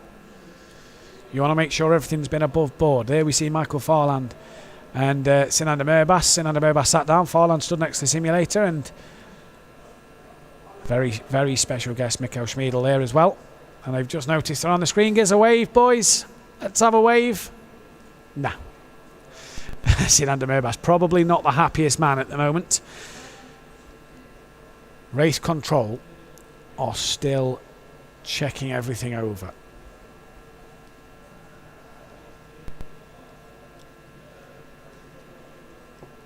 And it just makes you wonder, doesn't it? You know, what are they looking at? What are they thinking? What's their thought process to go through everything? And we can see that they're looking at Michael Fry at the moment. So I wonder if that's an incident from earlier on. But I wonder what their thought process is at the moment, and I wonder what they're thinking. As we get a wave from one of our race control members. And it's just gone very quiet here in Kemptall. And it is, you could break the tension with a knife. It is super quiet here. And I still look to my left and I still see that Mikkel Fry, the man under investigation, is in the cockpit. So, begs the question, what did Mikkel Fry do? Because he got away at the start. Was it an incident with Ciro Zambra then? There's your Racer League champion, Mikkel Schmiedel. Let's have a wave for Dave. There we go. And a thumbs up as well. Not from Sinander Merbas though. He a bit unhappy. But Schmiedel here, he'll be in the car tomorrow, and I'm sure he'll be doing his magic as he does every single week to take another race win. And a lovely little feature tomorrow. You won't want to miss tomorrow's episode. A lovely little feature of Mikkel Schmiedel's that will bring you live as well. Wonder what he's thinking. Penny for your thoughts, my friend. As he stood there in Madrid. Penny for your thoughts. Oh, I'm on camera. I think he's just realised that he's on the camera as he moves away now. And there in Madrid then, everybody ready to go, ready to find out the results, because David Seed, Marcus Valverde involved in the podium there. Or Valverde, as David Seed could be on the podium depending on what's happened. There is Valverde. And again, just sat waiting at the top three, still in the cockpits, waiting to be told what's happening. There's Borja Zarzo.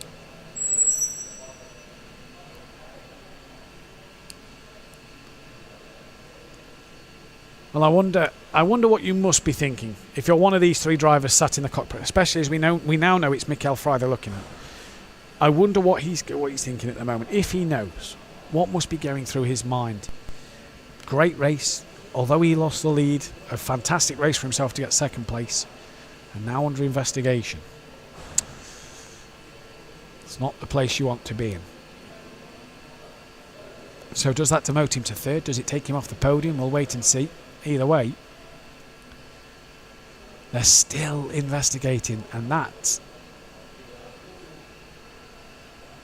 I wouldn't want to be in their shoes at the moment. I wouldn't want to be in their shoes. Now, everything is being looked at. Everything is going by the book.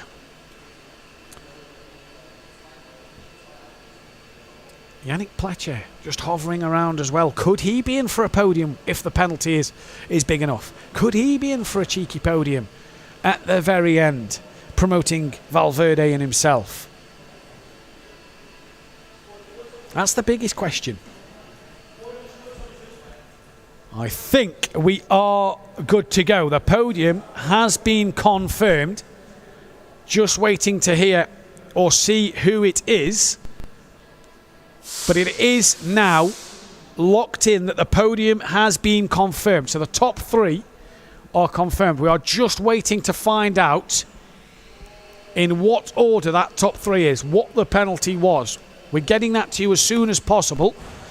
We're just waiting to hear which drivers it is. There is Ciro Zambra once again, who crossed the line victorious, and a very emotional young man there who has really closed the gap. And that then is confirmation. The podium will stay as it is. Ciro Zambra will take the race win. Mikael Frey will be P2, and Marcus Valverde will stay third place.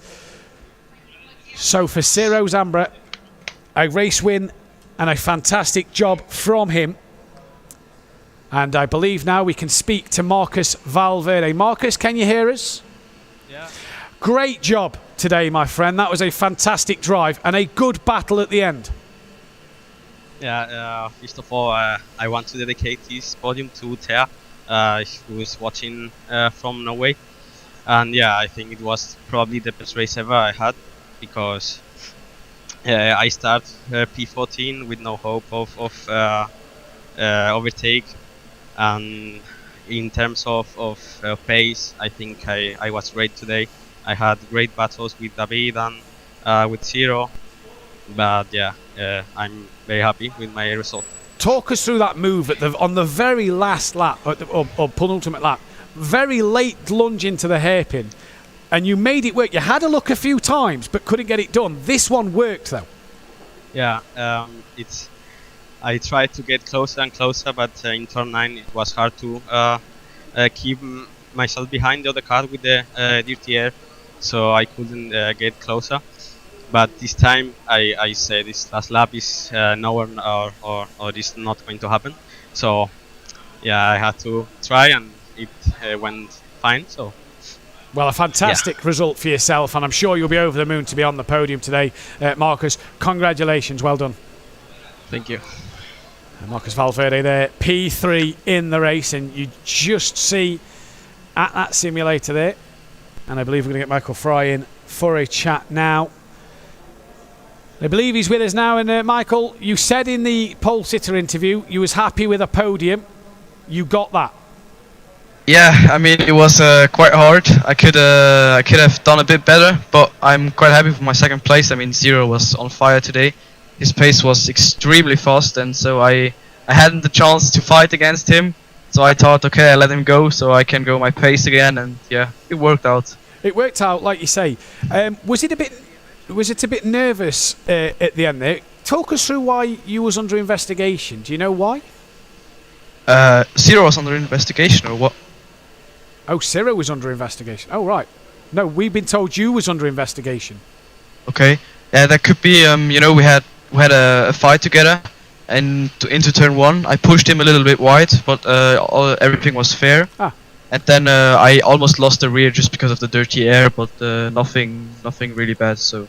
Yeah. Well, race control obviously decided that it was fair and all okay. But P2, very good job from yourself. A good knockout and a great race for yourself. Thank you. Thank you very much. So Michael Frey there, happy with P2, and just a little pushing Ciro Zambra wide was what they obviously race control was looking at, and he can now climb out of the cockpit of the simulator. And I believe we're about to be joined by a very happy and emotional Ciro Zambra,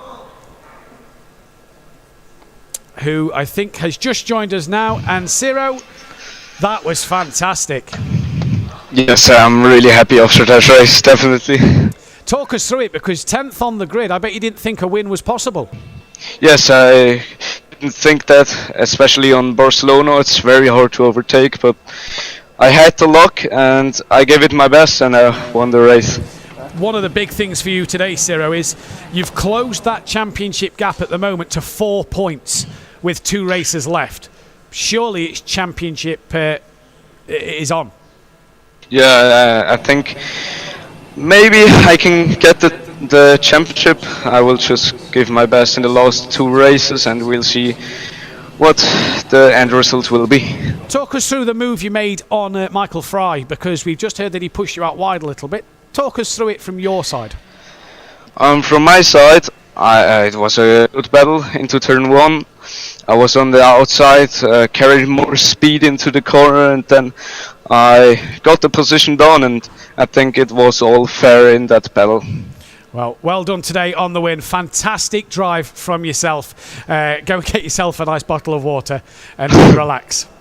Thank you. Well done. Congratulations there. Ciro Zambra, your race winner then as we get to the podium celebrations. And here at Madrid, ready for Marcus Valverde to take his P3 medal. And there he goes, presented to him now. P3 for him. And a very good job for Marcus Valverde with that great move at the end. And now we head here to Camp Tall in the bottom right of your screen. There is Michael Fry being presented with his second place medal as well. And a very, very happy man just down to the left of me here. P2 for him. Great result. And now to Zurich, in which a special podium presentation today. Obviously, Ciro Zambra will be presented his medal by Mr. JWW and Fabian Vettel, I do believe. And it is number 1. And Fabian Vettel, a high five, and the medal for Ciro Zambra. And what a job for him. Absolutely loving that. Round of applause from everybody. And for Ciro Zambra, P1 here at Racing Unleashed for Circuit de Barcelona, Catalonia. And he cuts David Seed's championship to 4 points. It could not be closer. And what an audience we had in our racing lounge at Zurich today for the epic drive that Ciro Zambra put on for them. They came to see Vettel and JWW, and they leave seeing an epic drive from Ciro Zambra. And that is your podium celebration there then, ladies and gentlemen. And an emotional Ciro Zambra. And join us, make sure you do join us tomorrow for the Racer League. From all of us here at Racing Unleashed, goodbye. This is Racing Unleashed Beyond the Pinnacle. Hold on to your hats. We are on the grid. Who is going to be king of the late breakers? Excellent onboard shot. Michael Spiegel is throwing absolutely everything at this, including the kitchen sink. And he is a fighter, a warrior. And look at this! Look at this! Unglaublich! Wow, qué pelea! I'm loving this.